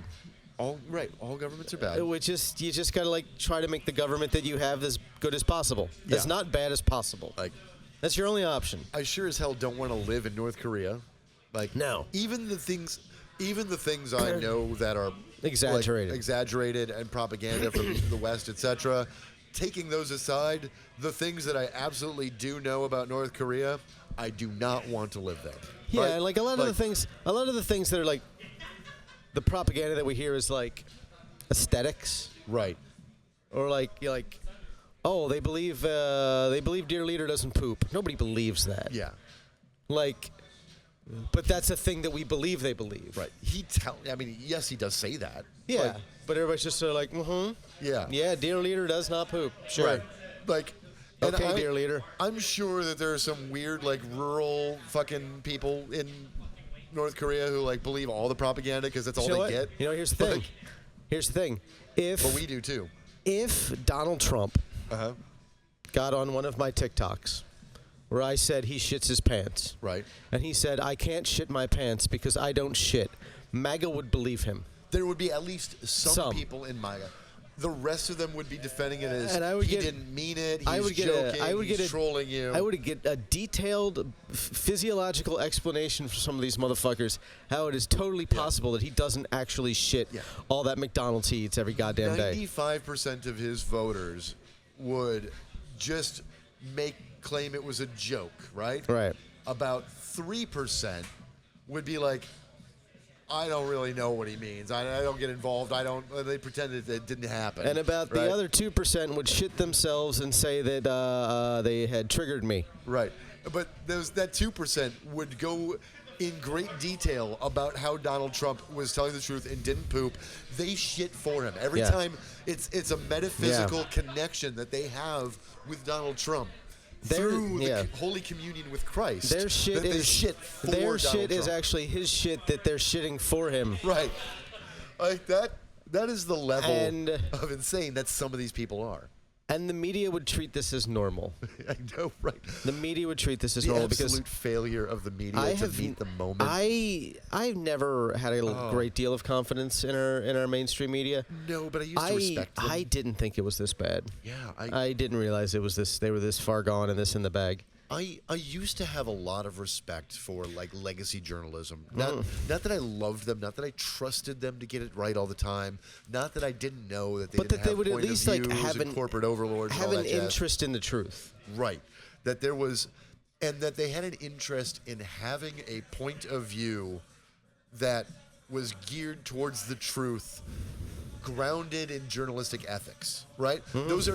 There's a lot of qualifiers to that, but I like using qualifiers. I like nuance, right? That's one of the things I hate about the right is how much they despise nuance and can't have a conversation that is predicated on if this and this plus this, then this, right? Where it's that final this, anything that is that is hypocritical if it's done for any reason. Yeah. Right?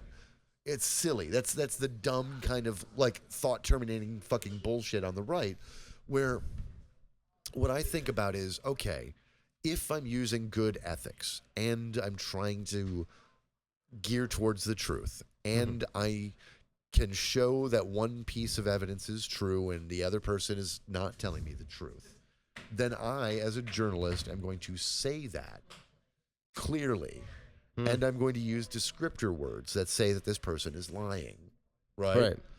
That is not me being biased. That is me having a point of view, but it's a point of view grounded in an ethical truth, that it's predicated on these other pieces of evidence, right?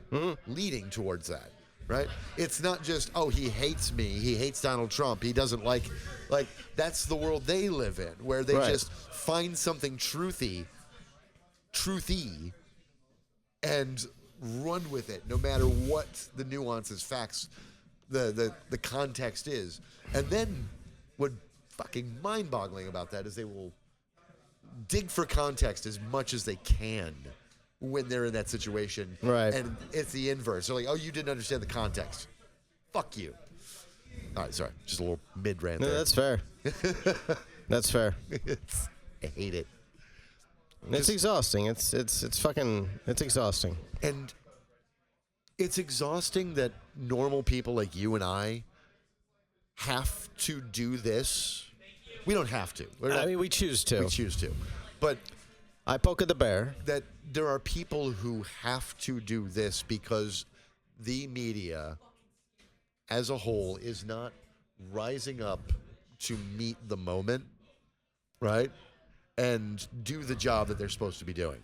Like, I mean, and yeah, this blows me away. It's like he is a sick, old, confused, weak, vain man.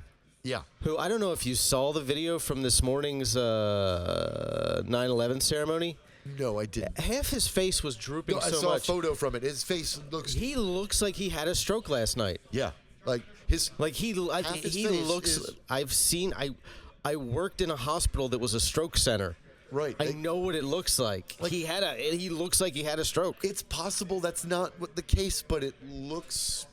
It could be like a Bell's palsy type situation where like his facial muscles are just paralyzed. Yeah. But also like they could just say that.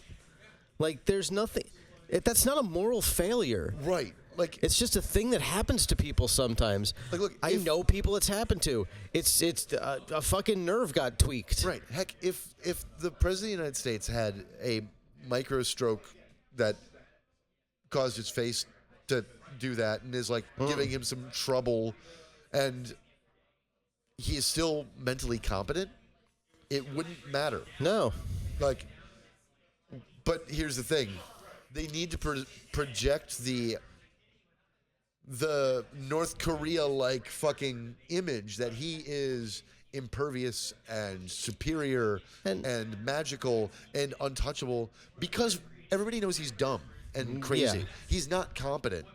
We know it. Everybody. Yeah, They know he's not competent. I know too many intelligent Trump supporters who have to know they're smarter than him, Right. and they act as if they're not.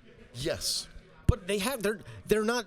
They're too smart to not know they're smarter than him. But so if the administration admits any kind of weakness in him, it highlights that he is weak in other areas. Right. That's what they're afraid of, I think. They have to project that image because any chink in the armor is a weak point to attack that exposes how frail the entire thing I mean, is. that's a feature of fascism in general. You have to project the illusion of strength that doesn't exist. Yes. While your enemy is also impossibly strong and impossibly weak. Right. It's always the same. Look out for those dualities in their speech, in the way that they talk about things.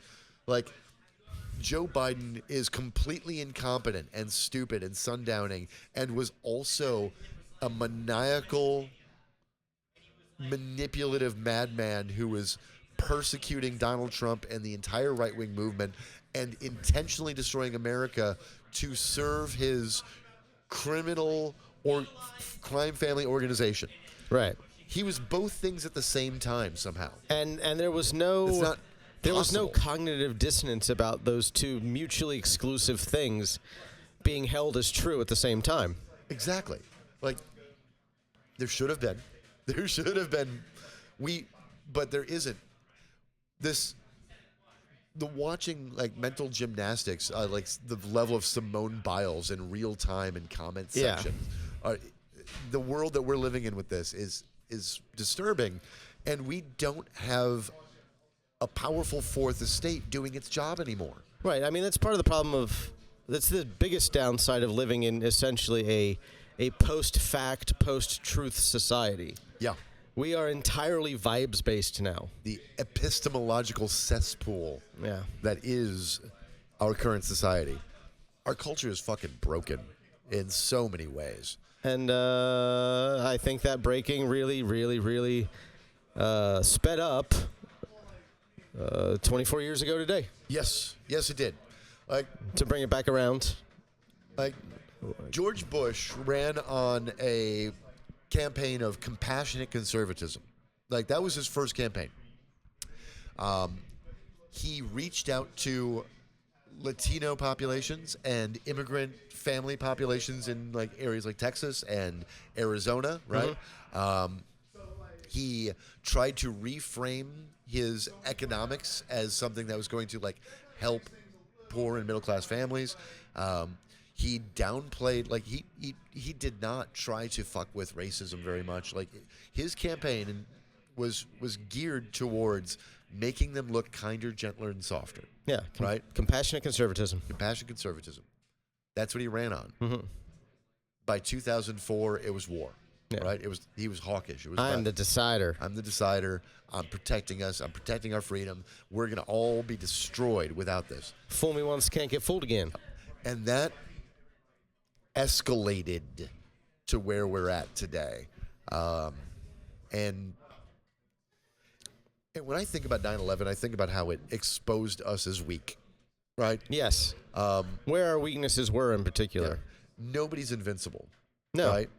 And when you feel you are invincible,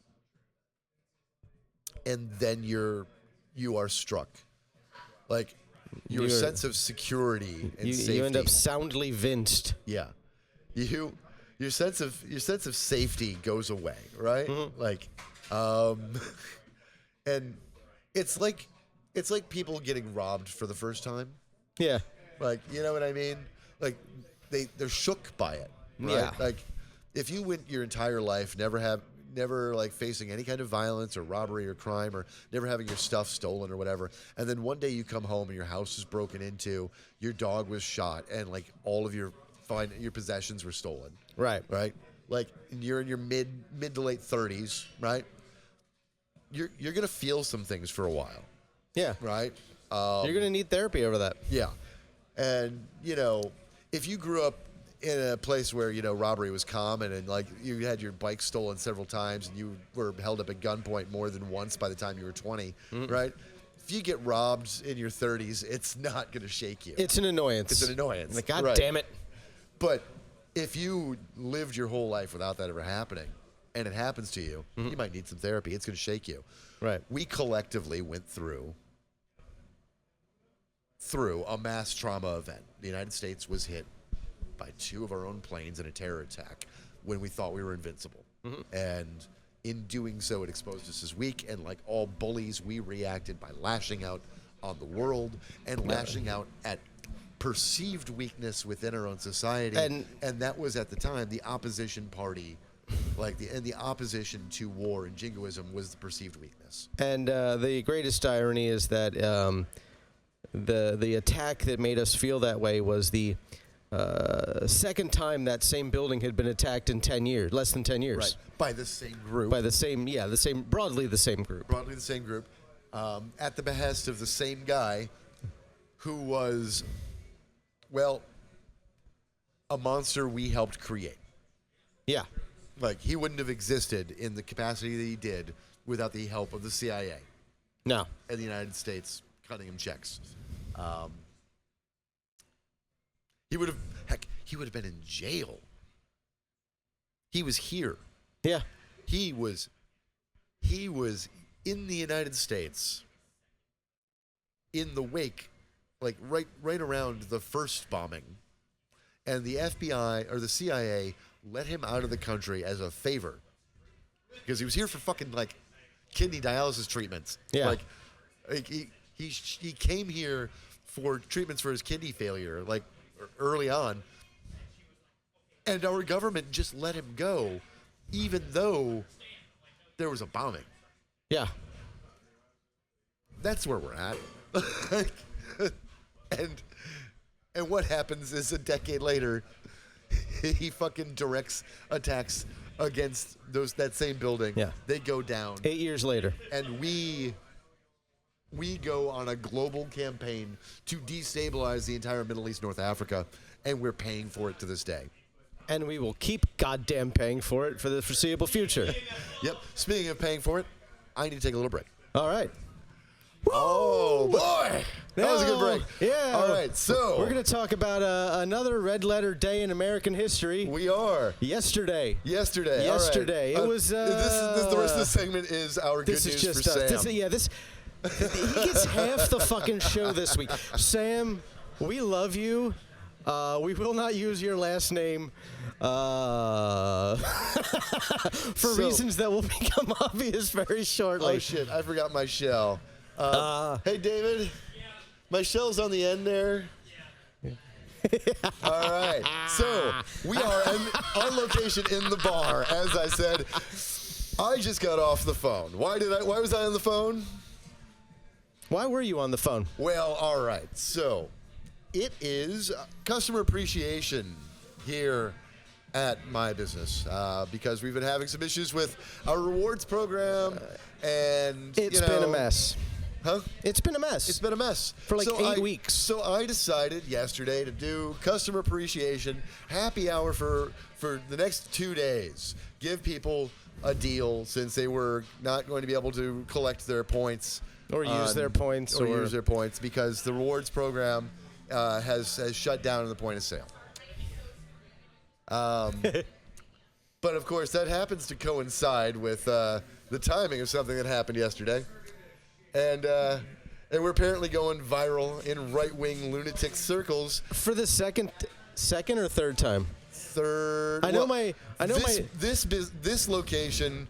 It'd be like the third. The other location, like the fifth. Because right? I know my sign in the window was the thing that became a Twitter meme for a day. So we're getting the calls with the death threats and all that because Ding Dong, the motherfucking bitch is dead. Charlie Kirk got blasted in the neck yesterday. Now, here is everything from here on, obviously, because the investigation is still ongoing. There's going to be lots of moving parts and news, et cetera, et cetera. So what we say here may or may not be accurate.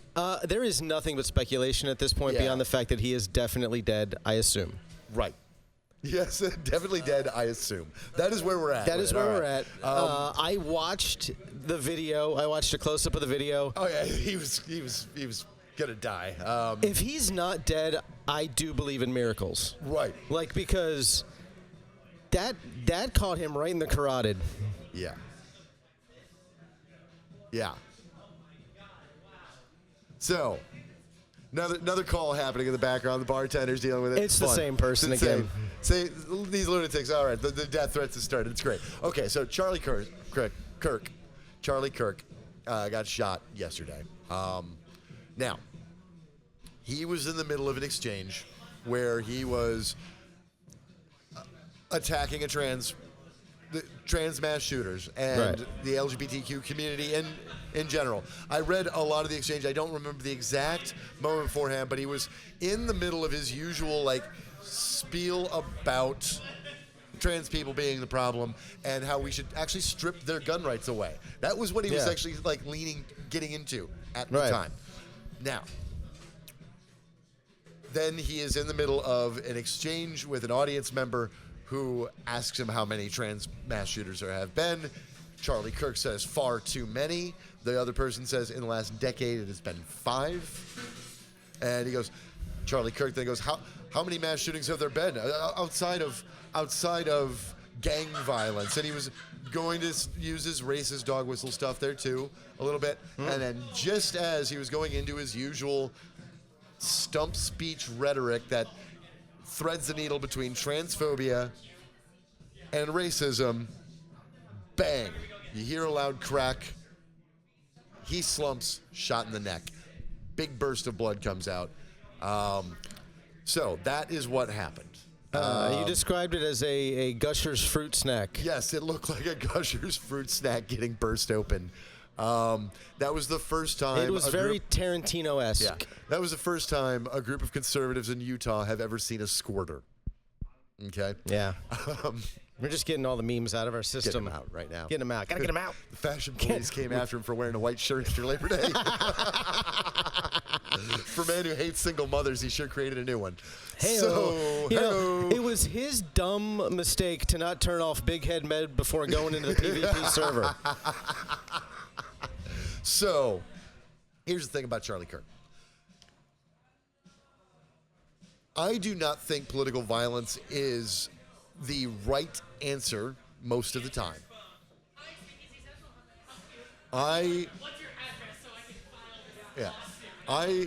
do not think that political violence should be the answer most of the time. No, I think it is a last resort. And it is almost always counterproductive. Right. There are times where you are stuck in a position where that's the only option. Yeah. We're not quite there yet. No. I see that a lot of legal avenues are getting foreclosed, so that becomes more and more of a real possibility every day. Right. But it's often counterproductive. It should be a last resort. It should be in defense or defense of self, defense of others, right? That is where I believe political violence should stay. I also believe that Charlie Kirk, more than any other, or than most others, and actually more than any other, more than any other, is more prolific because of the size of his audience, the way that he threaded the needle between trying to sound like a kind of reasonable person, but being entirely fringe, right? Yeah. And speaking in nothing but dog whistles. And being young enough that he could be taken seriously by young people. Yes. Because he was only 31 somehow. Right. Somehow. He looked fucking our age. Yeah, like, At least. Looked like he was in his 40s. So, Charlie Kirk got shot doing what he loved, which was downplaying gun violence and saying racist dog whistles and going after trans people and encouraging violence within the United States. Yeah. Like, the man has encouraged violence against trans people. He has encouraged violence against gay people. He once laughed about dead gay teens. He has talked negatively about Martin Luther King and said that he was a bad person who had one good idea one time that he didn't even believe in and didn't actually want as an outcome. That's what he said about the I Have a Dream speech, right? He said that the Civil Rights Act was one of the greatest disasters in American history. He encouraged people to support financially the defense of the Paul Pelosi attacker, the man who attacked Nancy Pelosi's husband. With a hammer. He encouraged people to support white men who killed black people in Texas. He encouraged people to support. He supported the dude who killed that young man on the New York subway. Yes, he did. Who was having a mental health crisis. He supported the police in every police shooting that was later found to be unjustified. He bussed 80 people 80 buses full of fascists into January 6th. Yes, he did. To help overthrow a duly certified election. He repeatedly talked about needing a second civil war, about it being time to go to war against the left, about how enemies of Donald Trump needed to be arrested for treason, how we needed to bring back public executions for his political enemies, how we needed to go to war against Islam, and that we were in a war against Islam. Yeah. In general. The natural consequence for most things that the man said were violence. Right. Either by the state against minority groups by the state against the political enemies of that state, or by vigilantes. In another time, he'd have been kicked out of a John Birch Society meeting for being too extreme. Well, that's just the thing. Remember when he was disinvited from CPAC for things that he said about Jews and gay people? And also, yes, anti-Semitic commentary. He was super pro-Israel, but only in that vein that it's about getting all the Jews to Israel so they can die for the second coming, right? Like, he was in that camp of lunatic Christians. This premillennial dispensationalist nonsense. Yeah, who utilizes Christianity only to push misogyny. He argued against empathy. What was his exact quote? Empathy is I think empathy is a new age term that has been created, and it is actually quite harmful. Yeah. And that was not the first and only time he has said that empathy is dangerous or harmful. We don't have people spouting the idea that empathy is a sin without Charlie Kirk. Right. He twisted every one of Jesus's parables about tolerance or empathy or loving thy neighbor into the inversion of it. He made up some story or allegory afterwards. Whenever he talked about Jesus, there was a lot of yes, but. Right. And the but was something he just made up whole cloth. That led to hate. Yeah. That was the outcome of everything the man said, including the way he used the whoever's without sin cast the first stone parable. But then Jesus went to the woman and told her to change her ways, which what it means is that we don't throw stones until they won't change their ways. That was basically his argument afterwards, is what you do is you use that to make somebody do what you want them to do. And if they don't want to do what you want them to do, then they're an evil sinner who might deserve the stone. Like, that was his position, right? The man was an unrepentant monster. Yeah, and there is not a single non-white, non-straight, non-cis person who he would mourn if they were shot publicly. You're right. Not a single one. He would celebrate every single solitary non-white, non-straight, non-Christian death. Charlie Kirk was not just silent when those two lawmakers in Minnesota and their spouses were shot. Mm-hmm. The two died and the other two lived. He was not just silent on that. He was mostly silent, but he had some statements that made it sound like it was the left that did it. Right. And that, again, it was just a lone person that really can't be, like, he also, like, that whole thing got twisted by members of Turning Point, right, into, no, they were actually shot by leftists because they reached across the aisle too much. That's what his organization did. One of the last statements his organization made, the last public Facebook post that they made, was, we need an all-out war on crime or more innocents will die. And he posted a video about how we needed an all-out war against all type of crime in the United States and that the government needed to crack down on people with force. Like, this is one of the last things he said before he died. Like, that was his public Facebook post. Yeah. Okay?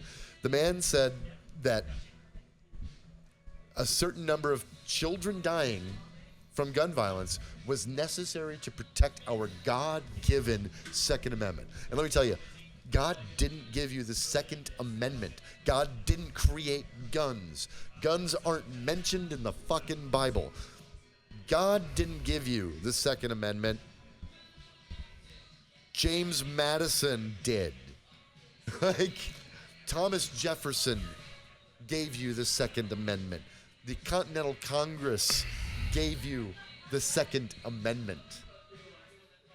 Rights are a social construct that we created to delineate the things that we believe should never be violated. Yes. The only right you have if you believe in natural rights theory at all, right, that really holds is the right to, like, individual self-ownership, right?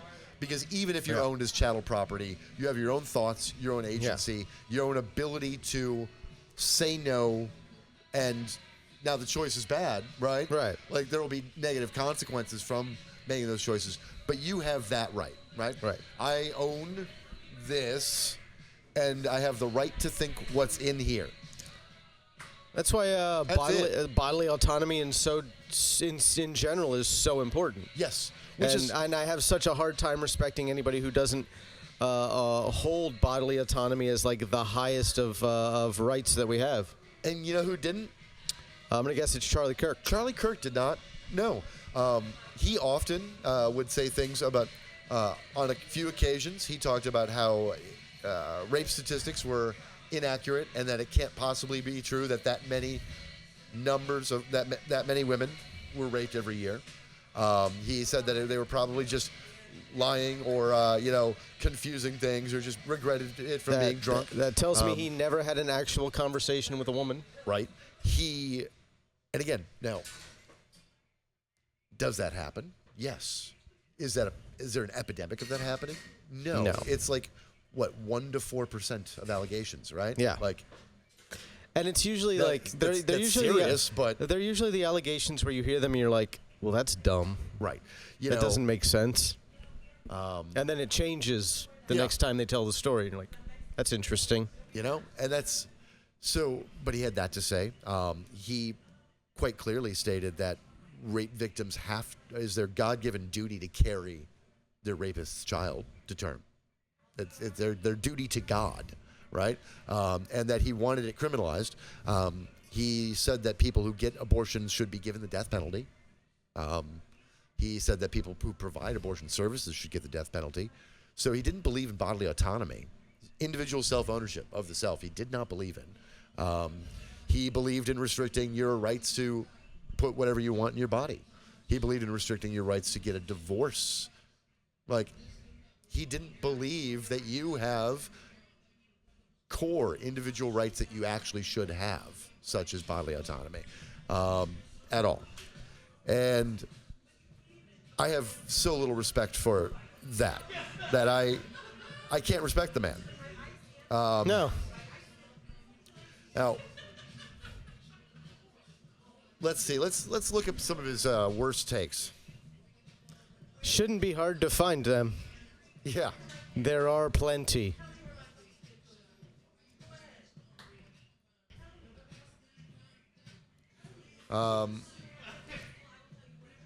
Like,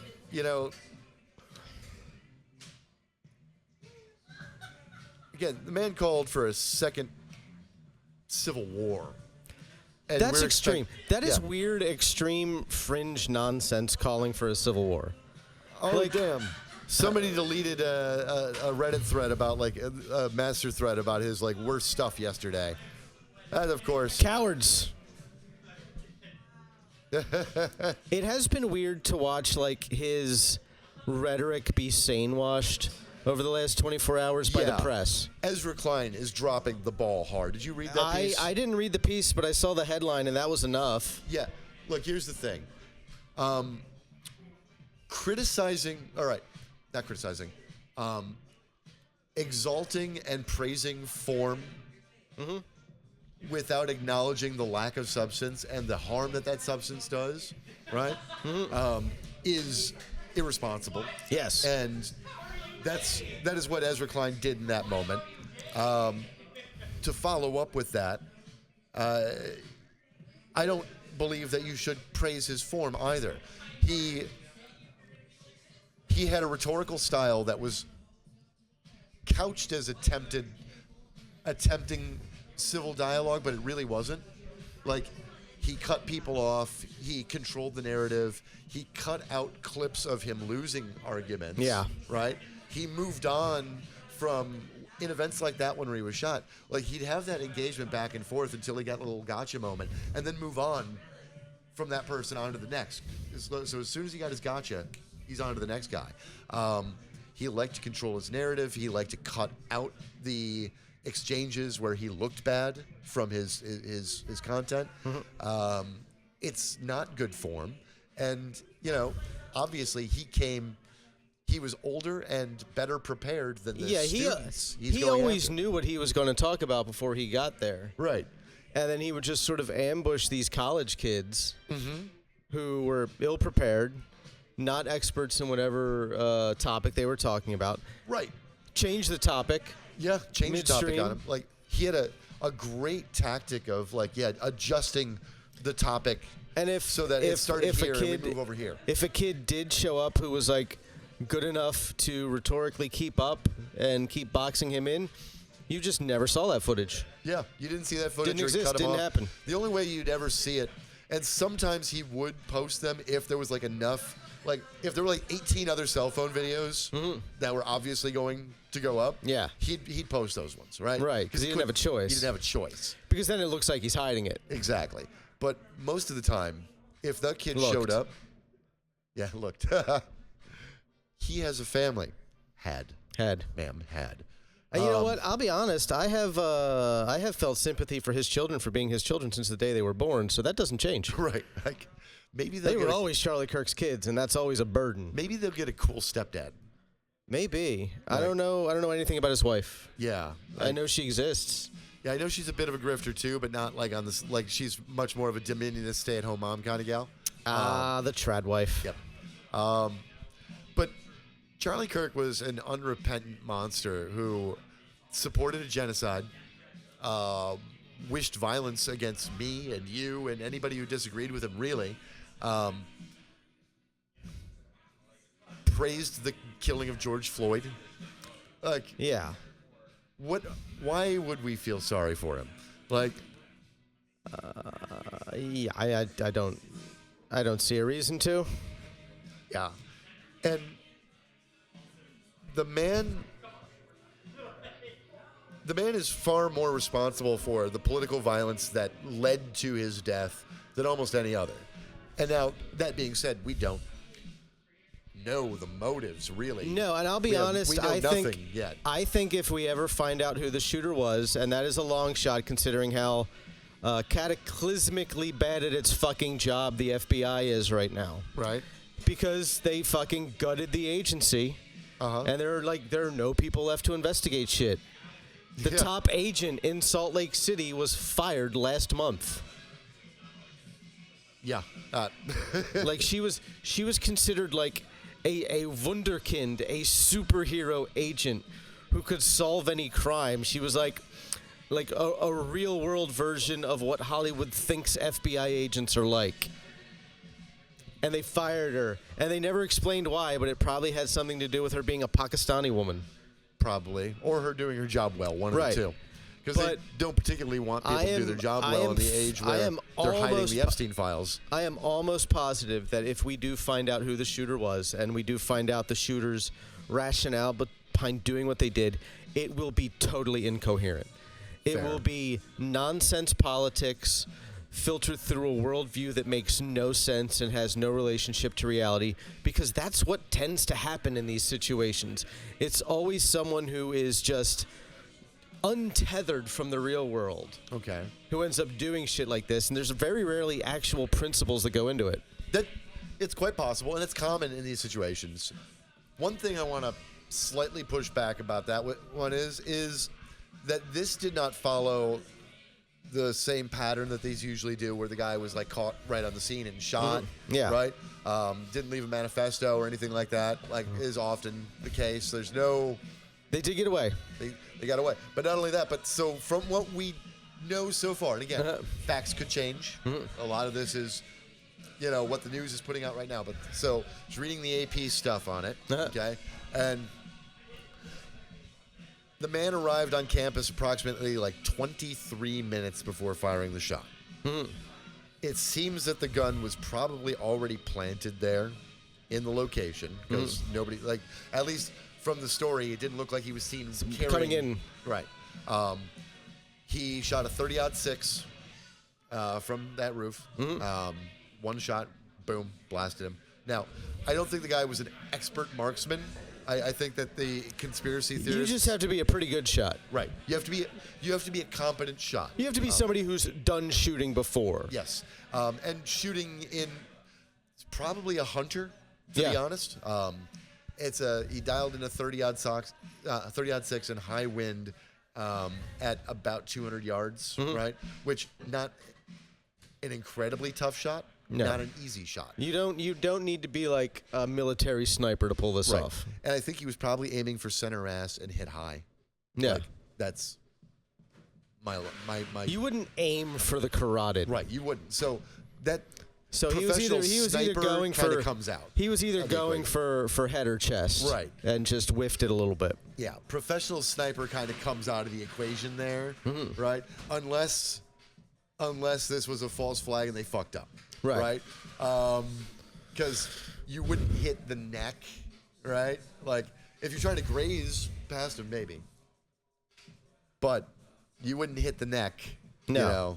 You wouldn't aim for the neck. That'd be it's a weird thing to aim for. But he gets fucking blasted in the neck, blood gushing out. Now the man arrived like 23 minutes before he shot. Yeah, he had to have like, this is somebody who had to have scoped out the area. Planned ahead. Yep. Like they knew what they were doing. This was not someone who just went into this randomly. Right. And so he had a plan. He dressed in such a way that he was really hard to recognize, right? Like damn near impossible to like point him out from any other basic white guy. And how would I put it? Immediately jumped off the roof after the shot and ran away. We still haven't caught the guy. So, like, if we catch him, we might be able to get some kind of an understandable motive out of him. I wouldn't be surprised if it had something to do with him, Charlie, recently going from we need the Epstein files released and making that a huge part of his personality to I don't know that we need them anymore. Right? Like that was a shock. That was a surprising turn. And it's interesting that this happened after that surprising turn. Because here's the thing about QAnon people. Right. They are fucked in the head. Yes, they are. Like, I don't want to talk about mental illness because there's a difference between being mentally ill and being fucked in the head. A huge one. Now, they may have some underlying mental illness there that allows them to be preyed on by these are otherwise things? People who were otherwise normal and otherwise healthy people who were led into a set of beliefs that are fully detached from reality. Yeah, batshit crazy. Absolutely batshit crazy. And but they're not mentally ill right. in a traditional like diagnosable sense. Yeah. Now they may have some underlying shit because guess what? Like what 40% of the population does, right? Like has something going on. There's a lot of reasons to. Yeah. So especially when you're talking about like anxiety or depression. But anxiety and depression don't make you do stuff like this. No, they don't. Let's see. I got sent something here. What do we get sent?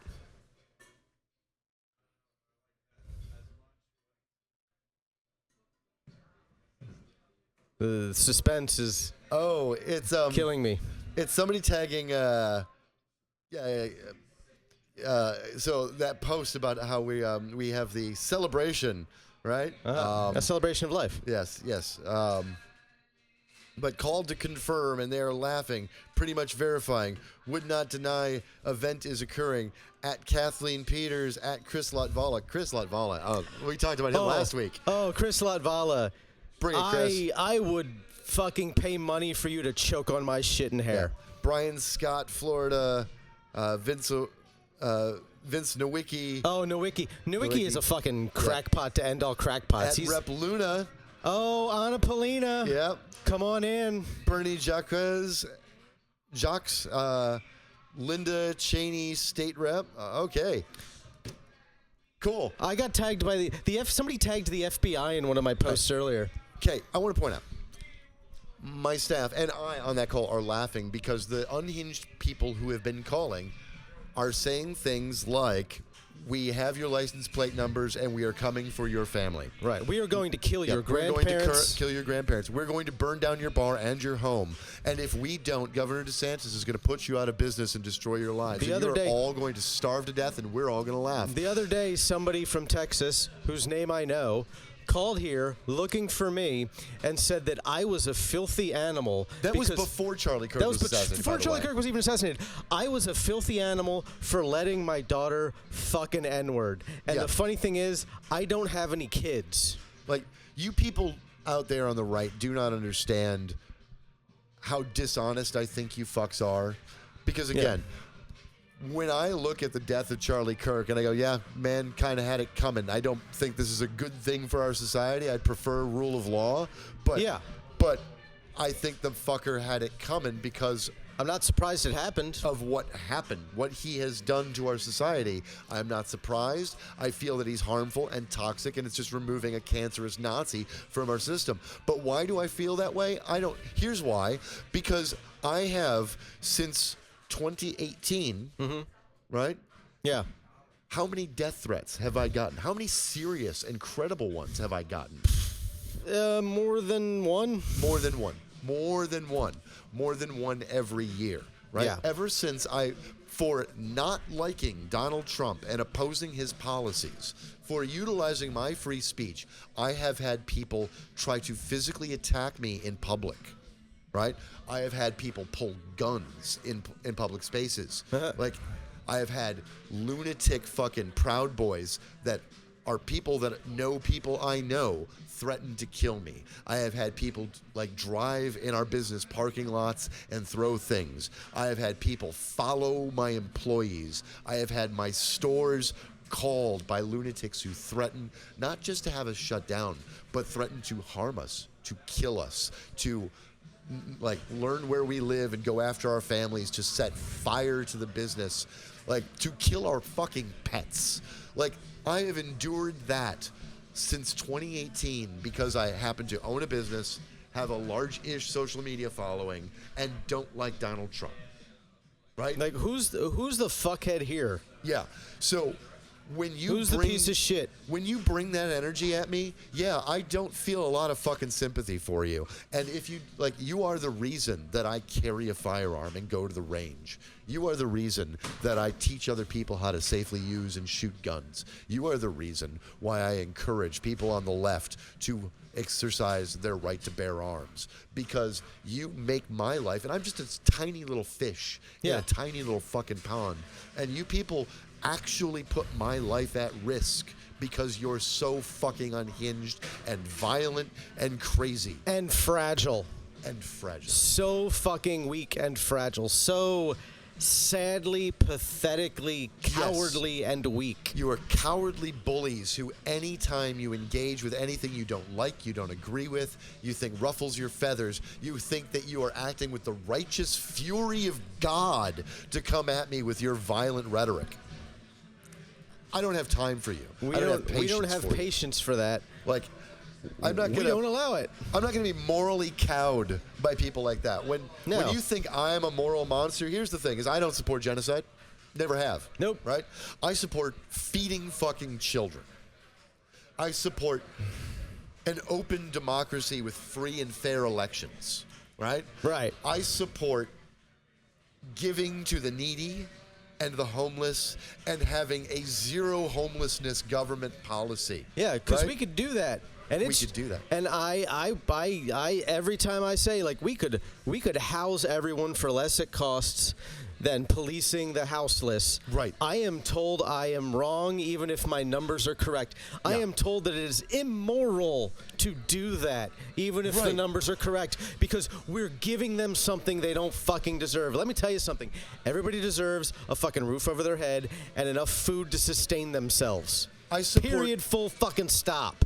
I support Everyone. fucking food for children in school, and you fuckers say that that is a moral failure because of whatever. And, like, you will say some of the most hateful things about the people getting those benefits. And you're too fucking cowardly to say why you say it, because Right. I know why you say it. You say it because you don't want black and brown people to have anything at Yeah. all, ever, under any circumstances. You don't want any queer people to have anything at all under any circumstances. You want to keep everything for yourselves, even though you don't have shit, because you've given it all away to fucking millionaires and billionaires who don't give a fuck about you but pretend they do because you're stupid enough to fucking believe them. Charlie Kirk, used his last breath to blow a racist dog whistle. That was what he did, and that's why he died. And guess what? I mean, I don't know that's why he died, but that's what he did, right? Yeah, we don't know why he died. We may never know. We may never know why it happened. And within hours of his death, millions of MAGA conservatives were talking about it being civil war and how you're all coming after the left. You don't know who did it or why, but you're coming after me. You think I'm the violent one because I think he was a piece of shit. And statistically speaking, it's one of y'all. Right. 73% of the political violence in the United States over the last 30 years, 73% has been perpetrated by people who are identified as right-wing. And here's the thing you need to remember. As right-wing as Charlie Kirk was, he is not as far right-wing as Americans get. No. There are people substantially to the right of him. Substantially to the right. Yeah. You know, it's funny. And just the fact that despite the fact that he did it for like weird Christian, I want to wipe all the Jews off the face of the earth so Christ can return reasons, just the fact that he supported Israel made him a fucking target for the far, far right. Yeah, you know what's fucking funny about that too? Yesterday, I was in an argument with an actual honest-to-God fucking guy that we know is a Nazi, but he, like, says just enough to stay under the radar of the filters, right? I believe I know who you're talking about. And so, you know, I was talking with these other fucking right-wing morons about how Charlie Kirk is a Nazi, and that's why I don't feel bad. And he pops in, he's like, he wasn't a Nazi. He sucked in a lot of ways, but he wasn't a Nazi. This is the stupidest fucking argument. I'm like, you know what? It's actually just because your little movement sold itself to a bunch of Christian nationalists in order to mainstream fascism, right? Doesn't mean I care about the distinctions between you two, right? No. Yeah, you're right. He wasn't actually a Nazi, but that's worse, right? He's too stupid to know that he is a fascist. Yeah, he's a Nazi in a way that the dumbest 25% of Weimar Nazi voters, right? Right, they had no idea what they were doing. They had no idea what they were doing. They just liked some of the ideas. They genuinely thought they knew what they were doing. Right. But they didn't actually understand what the end state of their rhetoric was. Yeah, you Christo-fascists like Charlie Kirk out there, don't understand how much your rhetoric, your belief in the shape of what the state should look like, right? And the groups that you target and the reasons that you target them align with the Nazi Party.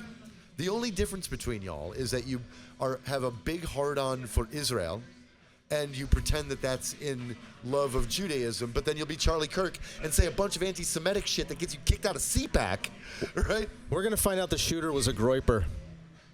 That would be amazing. We're going to find out the shooter was a groiper.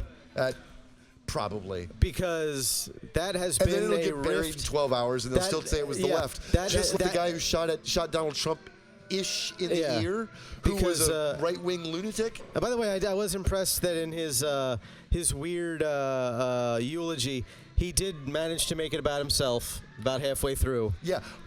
Also, in an AI eulogy, he made... Say what you will, about what I shit on Charlie Kirk, right? I am not showing him the disrespect that it takes to, do an AI deepfake eulogy. Now, yeah, I saw. Some people are arguing that it's real, but there are some weird cuts in it. I saw some speculation that what they were actually using was the technology that was developed by Lucasfilm to allow him to take teeny tiny parts of different takes and morph them into one. Right. So that basically you had our slurring, pants shitting, fearless fucking leader stroking out his way through his fucking talk, and then they cleaned it up so it looked like he could speak competently and confidently, and they probably did some morphing to that side of his face that's droopy as fuck as of this morning. If real, that's worse, right? Yeah, because that's on the one hand, if it's just AI slop, right? That's typing in a prompt. It's typing in prompts and readjusting the prompts until you get the outcome you want. But apparently right? the way that some of the things shifted and morphed is the way that they would morph. Yeah. If you used that morph technology, but you weren't worried about cleaning it up. Right. So on the one hand, if it's AI slop, way more disrespectful than anything I've said about Donald Trump. And if it isn't, it means that once again they're making him seem like a competent, powerful, capable leader in the heart of a quote-unquote tragedy for his party, right? Through a lie. Like, and wagging the dog, doctoring And you know what? this president. Here's the thing. Neither are good. Fundamentally, my response Right? to the death of Charlie Kirk is the sort of response he would most respect out of someone when someone you don't like dies. Yeah. He would respect my response to his death more than the people who are screaming for empathy Yeah. for his death. Here's the thing. Because he was committed to the principle that empathy was bad. Right. And that you should celebrate the misery of your enemies. Like, he genuinely believed that. he'd be a he was cynical committed to that. bastard and utilize this against us. Right. Right? Because that's what he does. But he would respect it. Yeah, in his heart. In his heart, he would respect it. Because this is how he was always a little. The thing about Charlie Kirk that people don't understand, which is why all these morons claim that they love him and that they changed his life, blah blah blah, their lives and blah blah blah. Like, he said everything but the thing, right? Yeah. Like, but he was one of those who was more guilty of being mask off than others, which is why he got disinvited from CPAC. Right. Like, people, like, he's not great at dog whistles all the time because No. sometimes they're audible, right? But he does. It's nothing but dog whistles. It felt like every once in a while he forgot that his audience wasn't just his audience. Right. And that he got too comfortable in just saying the thing. Yes. But he did have a talent in avoiding saying all of the things, right? And going full mask off. He was good at avoiding slurs. Yes. And so... And let's be honest, when it comes to, like, bigotry in this country, all we care about are slurs. Like, if you don't use a slur, people Right. just be like, well, it's not racist, he didn't say a slur. My comments, over the last 24 hours, I have amassed in the neighborhood of 1 million views on TikTok from, I'm like, impressed. the six videos. I'm proud of you, my brother. From the six Well videos done. I've made about him. One has about 500,000. I don't know what it's up to now. But again and again and again and again, especially on one where I said that he died doing the thing that he loved most, spreading hatred to the young people on college campuses. The comment that I keep getting over and over and over and over again is like, where was the hatred? What did he say that was hatred? Nothing. There's no hatred here. And it's like, The man once said that you weren't listening. gay people are a disease. The man once said that gay people are a disease. The man said that Jewish money was to blame for ruining American culture. Like, what else do you call that but hatred? And what I get is like, he's spreading the truth about how we need to be defend God. I'm like, your God is so weak, he can be harmed by anything I say? What a fucking sad little God you have. Yeah. What a miserable, wormy, pathetic little God you have. By the way, I don't know if you know this. You read your Bible. You honestly read your Bible. One of the things that you cannot deny at all is that your God is not the only God in the ancient Middle East. Right. There were a lot of gods. There was a whole divine council of gods. You know what's funny? He just happened to be the God of the Israelites. They are amazing at having such incoherent, non-existent theology. Yeah. Like, we talked a lot about, like, Dan McClellan, right? Yeah. And a few others, like that Lutheran pastor whose TikToks and Reels are really good. He's super progressive. I can't remember his name off the top of my head. Jamie is a big fan of. But these people, like, they have a clear theology. Yeah. They understand. They've like, studied. They've studied it. And, like, other mostly non-American traditions of theology, right, or at least ones that, like, non-evangelicals. Right. Let's just put it there. The non-evangelicals have theological traditions. They have traditions of monasticism where people fucking live in a monastery and do celibacy. Not just the Catholics, right? No, But, yeah, like, like- the Lutherans, the Episcopalians, like the fucking Anglicans, like, they Yeah. have monasticism too. they have these A orders. lot of your African churches. Yeah. Your Eastern churches. Yeah, and your Orthodox churches, Yeah. they have these traditions where some of the guys, like some of the religious clergymen, like choose lives of celibacy and contemplation, and they think about God. They right? dedicate their lives to scholarship. And they look at all the different debates. And so among them, they don't believe in things like univocality, right? Right. Univocality is where like the whole Bible speaks as one universal truth from God. Right. Right? You wouldn't have 4 different gospels saying 4 different things, all written 100 years after Christ's death, if that were the case. Exactly. Like sometimes ridiculously contradictory things. Yes. Most of the Old Testament doesn't make sense through univocality either. And this, like, if you wanted to have it as like believe that it was in some ways spiritually influenced, right? Yeah. And that there was a like historical like context, like this happened in a way that may or may not be somewhat like this, and that God was somehow involved, and there's some spiritual inspiration from this historical context. Yeah. That makes sense. And like, but you don't get univocality from that. You don't get can, an unerring truth. And it's only within the last 160 years that this idea that the Bible should be read literally as irrefutable, like real world truth was a thing. It was a book you went to find spiritual truths about your place in the world. And you only get there. The thing is, you cannot honestly read that book in such a way. It would be maddening to do so. You have to cherry pick. Yeah. You have to pick and choose which aspects of it you agree with, and in order to arrive at that position. Because, again, Leviticus is like the big one if you want to go after like LGBT rights, right? Like if you want to be about gay people sin, what's it? Leviticus is your go-to. It's the most direct, even though it actually seems to be a prohibition against men raping little boys. Yeah. Right? Not homosexual sex in general, but like it's also the words used. Yeah. But even then, if you want to get to that, okay, like right before that and right after, it tells you what you can't eat, what kind of clothes you can't wear, what you can say and can't say in public. Yeah. Right? Things that just Christians ignore all that. Ignore. Blindly ignore. I know you motherfuckers love some popcorn shrimp.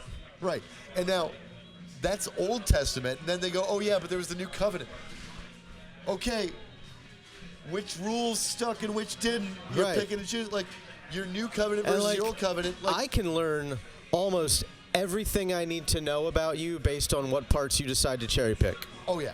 Oh, absolutely. Everything I need to know about you as a person comes down to what parts of that fucking book you decide to cherry pick. And for the most part, it's misogynistic, racist dominionism, right? Yeah. That's what they all lean towards. And all right, if you fucking people got the world you think you want, where it's like we're back in the 1500s again, right? And everything is like enforced Christianity on the populace, every last one of you would be burned at the stake for heresy. Yeah. Every last one of you. Yes, they would. You're all heretics. All of you. Even post fucking Lutheran Reformation. You're all heretics. There's a reason the Puritans ended up in the fucking New World. Right? It's because nobody else could fucking deal with their bullshit in Europe. Like the weird thing is, like, Lutherans, Orthodox, Anglicans, Episcopalians, Methodists, and Catholics all have traditions where they don't take the Bible literally, except for the parts that are like directly spiritual, right? Like, which that makes sense. You don't need a historical literacy for that, right? Like Jesus being literal when he says "love thy neighbor as thee love thyself." That makes sense. That's a clearly spiritual, moral argument that you can take literally, right? That's it's pretty cut and dry. Yeah. It's a very rich clear. man having a harder time getting into heaven than getting through the eye of a needle. Yeah. right? Than a camel getting through the eye of a Camel needle. getting through the eye of a needle. Well, Yeah. you see, the eye of a needle is actually a gate. That You're just making shit up. Yeah, didn't exist. They Was it like the 1880s where somebody first said that shit? Yeah, Something and like then that? somebody made the gate. Like they took this fucking like entrance like doorway, right? Bought that segment of the wall and built it out to be a small gate that like a camel would have to like duck through to get through, so it was only for like foot traffic. But that didn't even exist 2,000 years ago. Yeah. It wasn't there. Like they fucking took this fucking doorway and bought it and made it into a Christian fucking tourist trap spot for the American evangelicals who want to prosperity gospel their way into wealth, right? Yeah. While also pretending they still believe in Jesus. It's insane. And these are the people that give us Charlie Kirk. This is the tradition that gave us Charlie Kirk. Like, I don't have a lot of room for this nonsense. I don't have a lot of room for people who are going to come at me for not liking that piece of shit. Like, yeah, should he have gotten shot? Probably not. Probably not. And you know what? But I will say also this. regret that I didn't pull the trigger. I'll say this. Like, I if you are one of those people out there, I am on a certain level proud of the people out there who will say like, I hate what he stood for, but I am like deeply empathetic, and I wish he hadn't been killed, and I think the human loss is always tragic. I respect the hell out of those people. I ain't one of them though, yeah. and I don't feel bad about it. As long as they're willing to start with, I didn't like or respect what he had to say. Yeah. Like, them, I will give a pass. The ones who are like, I liked him, but he had a but he.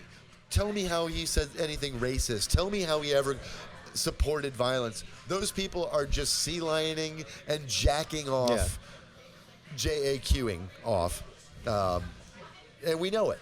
Like, I know it. I'm not fooled by it. I don't have patience for this bullshit. No, it's ridiculous. Yeah. It's exhausting, and it doesn't achieve anything.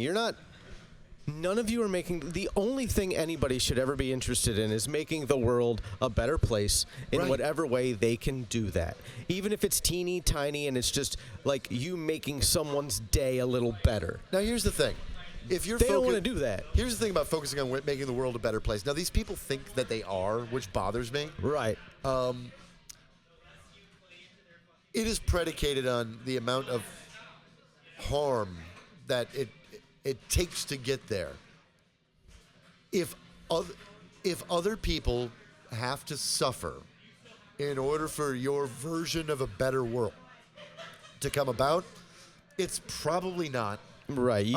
the correct a better world. You should rethink your tactics. You should rethink your tactics. And I feel that way about leftists who do the same shit. The accelerationist, mostly Marxist-Leninist types. Right. Who have this idea that they can just burn everything down, and it doesn't matter what sort of collateral damage that entails, that a new, better society will magically rise out of the ashes. That's a terrible idea. But if Don't do that. If you believe that a group needs to lose its freedom to do with its body what it wants, or live in a place, or not be incarcerated, right, or even their lives, right? If you believe those things, and you think that that's creating a better world, the onus is on you to explain how, and do so in such a way that doesn't just come off as a bunch of bigoted dog whistles that you're pretending aren't racist, right? Yeah. Like, you have to clearly be like, look, this is how this will help the world, and not strip rights or privileges away from others. Now, the one caveat, because they often will turn it around and be like, well, you guys want to punish billionaires. Like, I want to tax them out of existence. Yeah. No. That's different. Like, the socioeconomic system that we have, right, like, is a creation by us. Right. That we set the rules for as a society. And we should have a system that just doesn't allow them to become a thing. Right. Like, create a system whereby it is impossible to accumulate that much Exactly. consolidated And, wealth. nobody would give a shit about a single billionaire ever if no one was starving, and if no one ever went bankrupt because of their medical bills, right? And Yeah, I wouldn't give a fuck about a single. everyone could afford healthcare and food and clothing and housing. And if no one was stressed about the cost of housing while working a full-time job, Right. right? If you That's like- if you eliminated that, nobody would care that Like, Elon Musk is going to make $1 trillion. Like I said earlier, it is ridiculous that I have made like $7,000 more a year to date this year than last year, yeah, and I have less buying power. yeah. And my rent didn't even go up because reasons. Gee, but tariffs are doing the exact thing that we said they would. Did you see that jobs report last week? Because we recorded afterwards. Did you see it? Yeah. The 22,000. Yeah, 22,000 jobs created last month. Oh, and speaking of jobs, Georgia's not getting 8,500 of them that they would have otherwise. At least temporarily.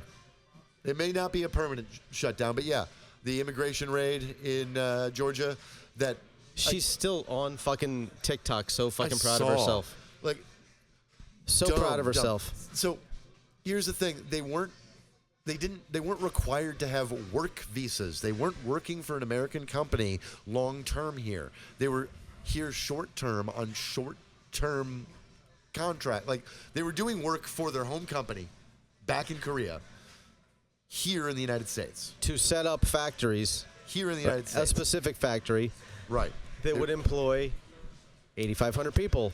in Georgia. Every industrial nation on Earth that has corporations that manufacture anything outside of its borders does the exact same thing. When we set up a factory overseas, do you think we don't send our workers over to set it up? Right. And train the locals who are going to be working in it how to do the things that we need them to do in that factory? And they Do you don't- think that's how it works? They don't typically get required, are not typically required to have work visas, right?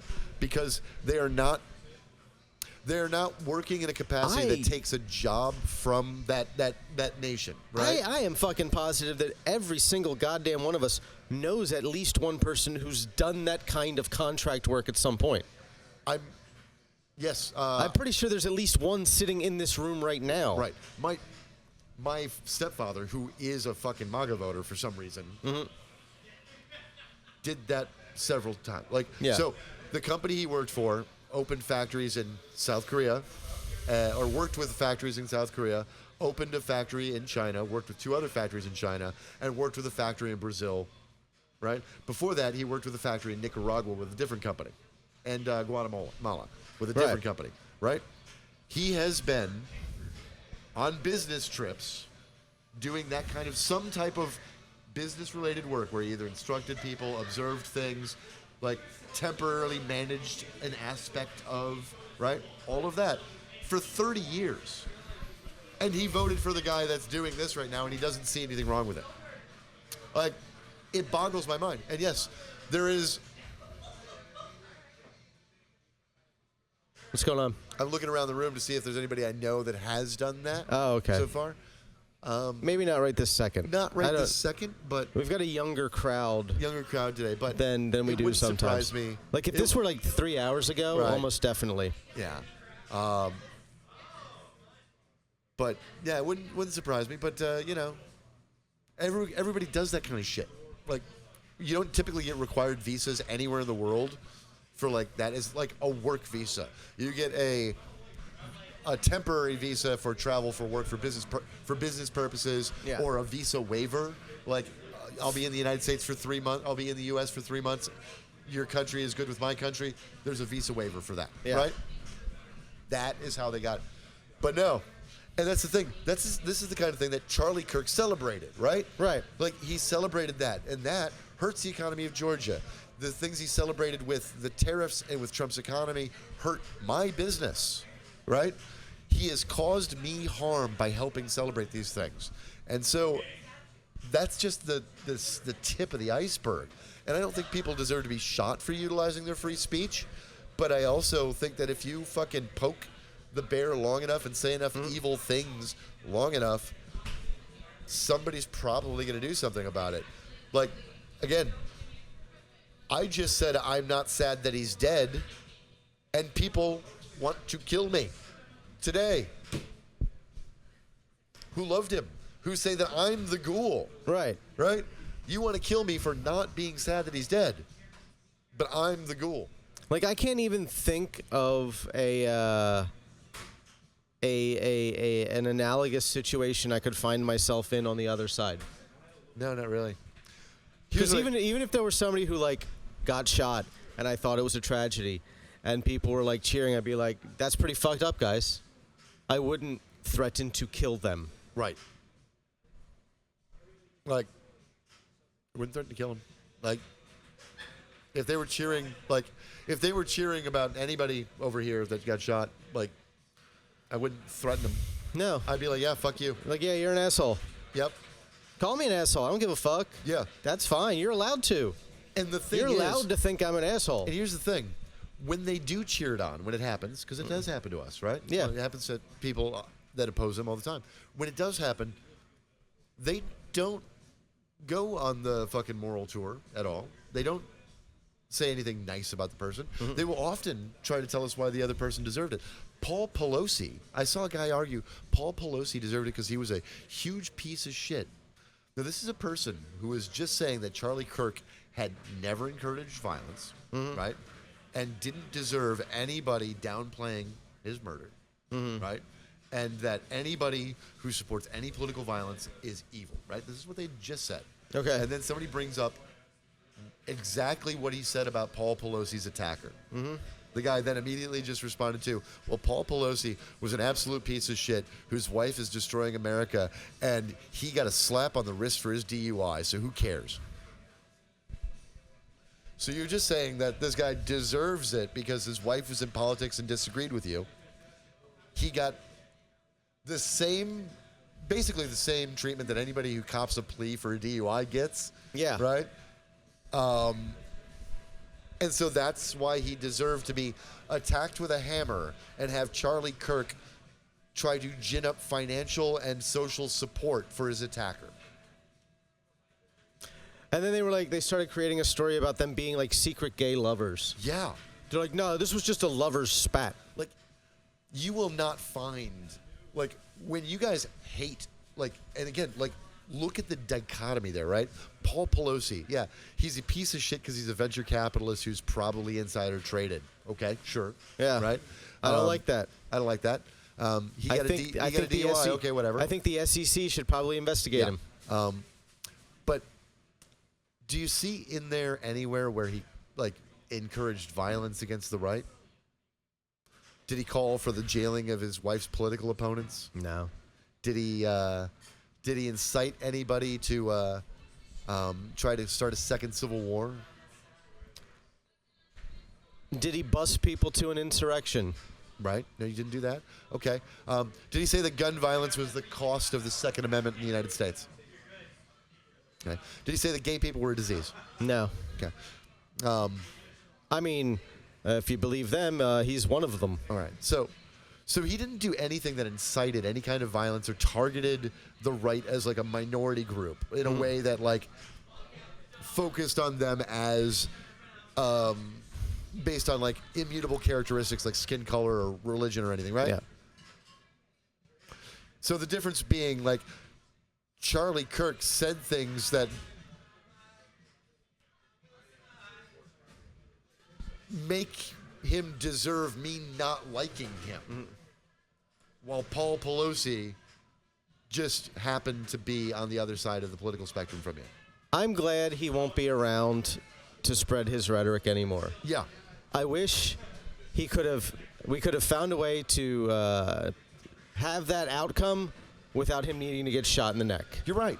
And again, I think, but I Like, always if think he it should be just- a last resort. Now, then I do think about something, though. Yeah? I think a lot about this. You would? Is I have problems. But We know. there was a man by the name of Julius Streicher. You know who Julius Streicher was? Why don't you tell the fine people? Julius Streicher was the owner of a newspaper in the Weimar Republic called Der Stürmer. That name sounds familiar. Yeah. And a few other pamphlets. He was the chief journalistic propagandist for the Nazi Party. He also only ever owned newspapers and gave speeches. He was never a government official. He never had any government authority. He never gave any orders in the government of Nazi Germany in the Third Reich. He was the only man who never had a government position who was executed at Nuremberg. That takes a lot. He was executed solely because of the content of his speech. Only and solely because of the content of his speech. Now, I generally disagree with that, right? No, I get it. But I also it feels think fucked up. That if what you say repeatedly say directly leads to the deaths of millions, there may be some culpability there. Yeah. All right. I also think that if Julius Streicher had taken a bullet 20 years earlier, millions of lives possibly could have been saved. He was one of the biggest financial supporters of the Nazi Party. You know, at a minimum, I bet Charlie Kirk would still be alive.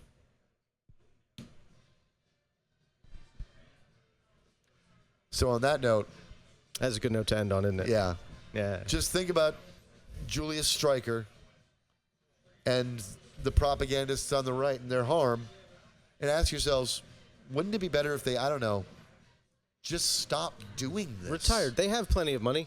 Yeah. They could all retire. They could all say they have plenty of money and they've all gotten their way. Yeah. They got the government they wanted. Yeah, let it do the damage it's going to do and move on, Just and let us rebuild what we can when you're done. Enjoy the rest of your miserable dickhead lives. Yeah. Spend time with your families that you allegedly care about. Just stop trying to get me killed, man. Yeah.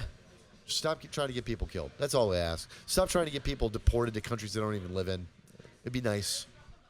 And on that note, it is a good note to end on. It is a good note to end on. See you next week, guys. Have a good one.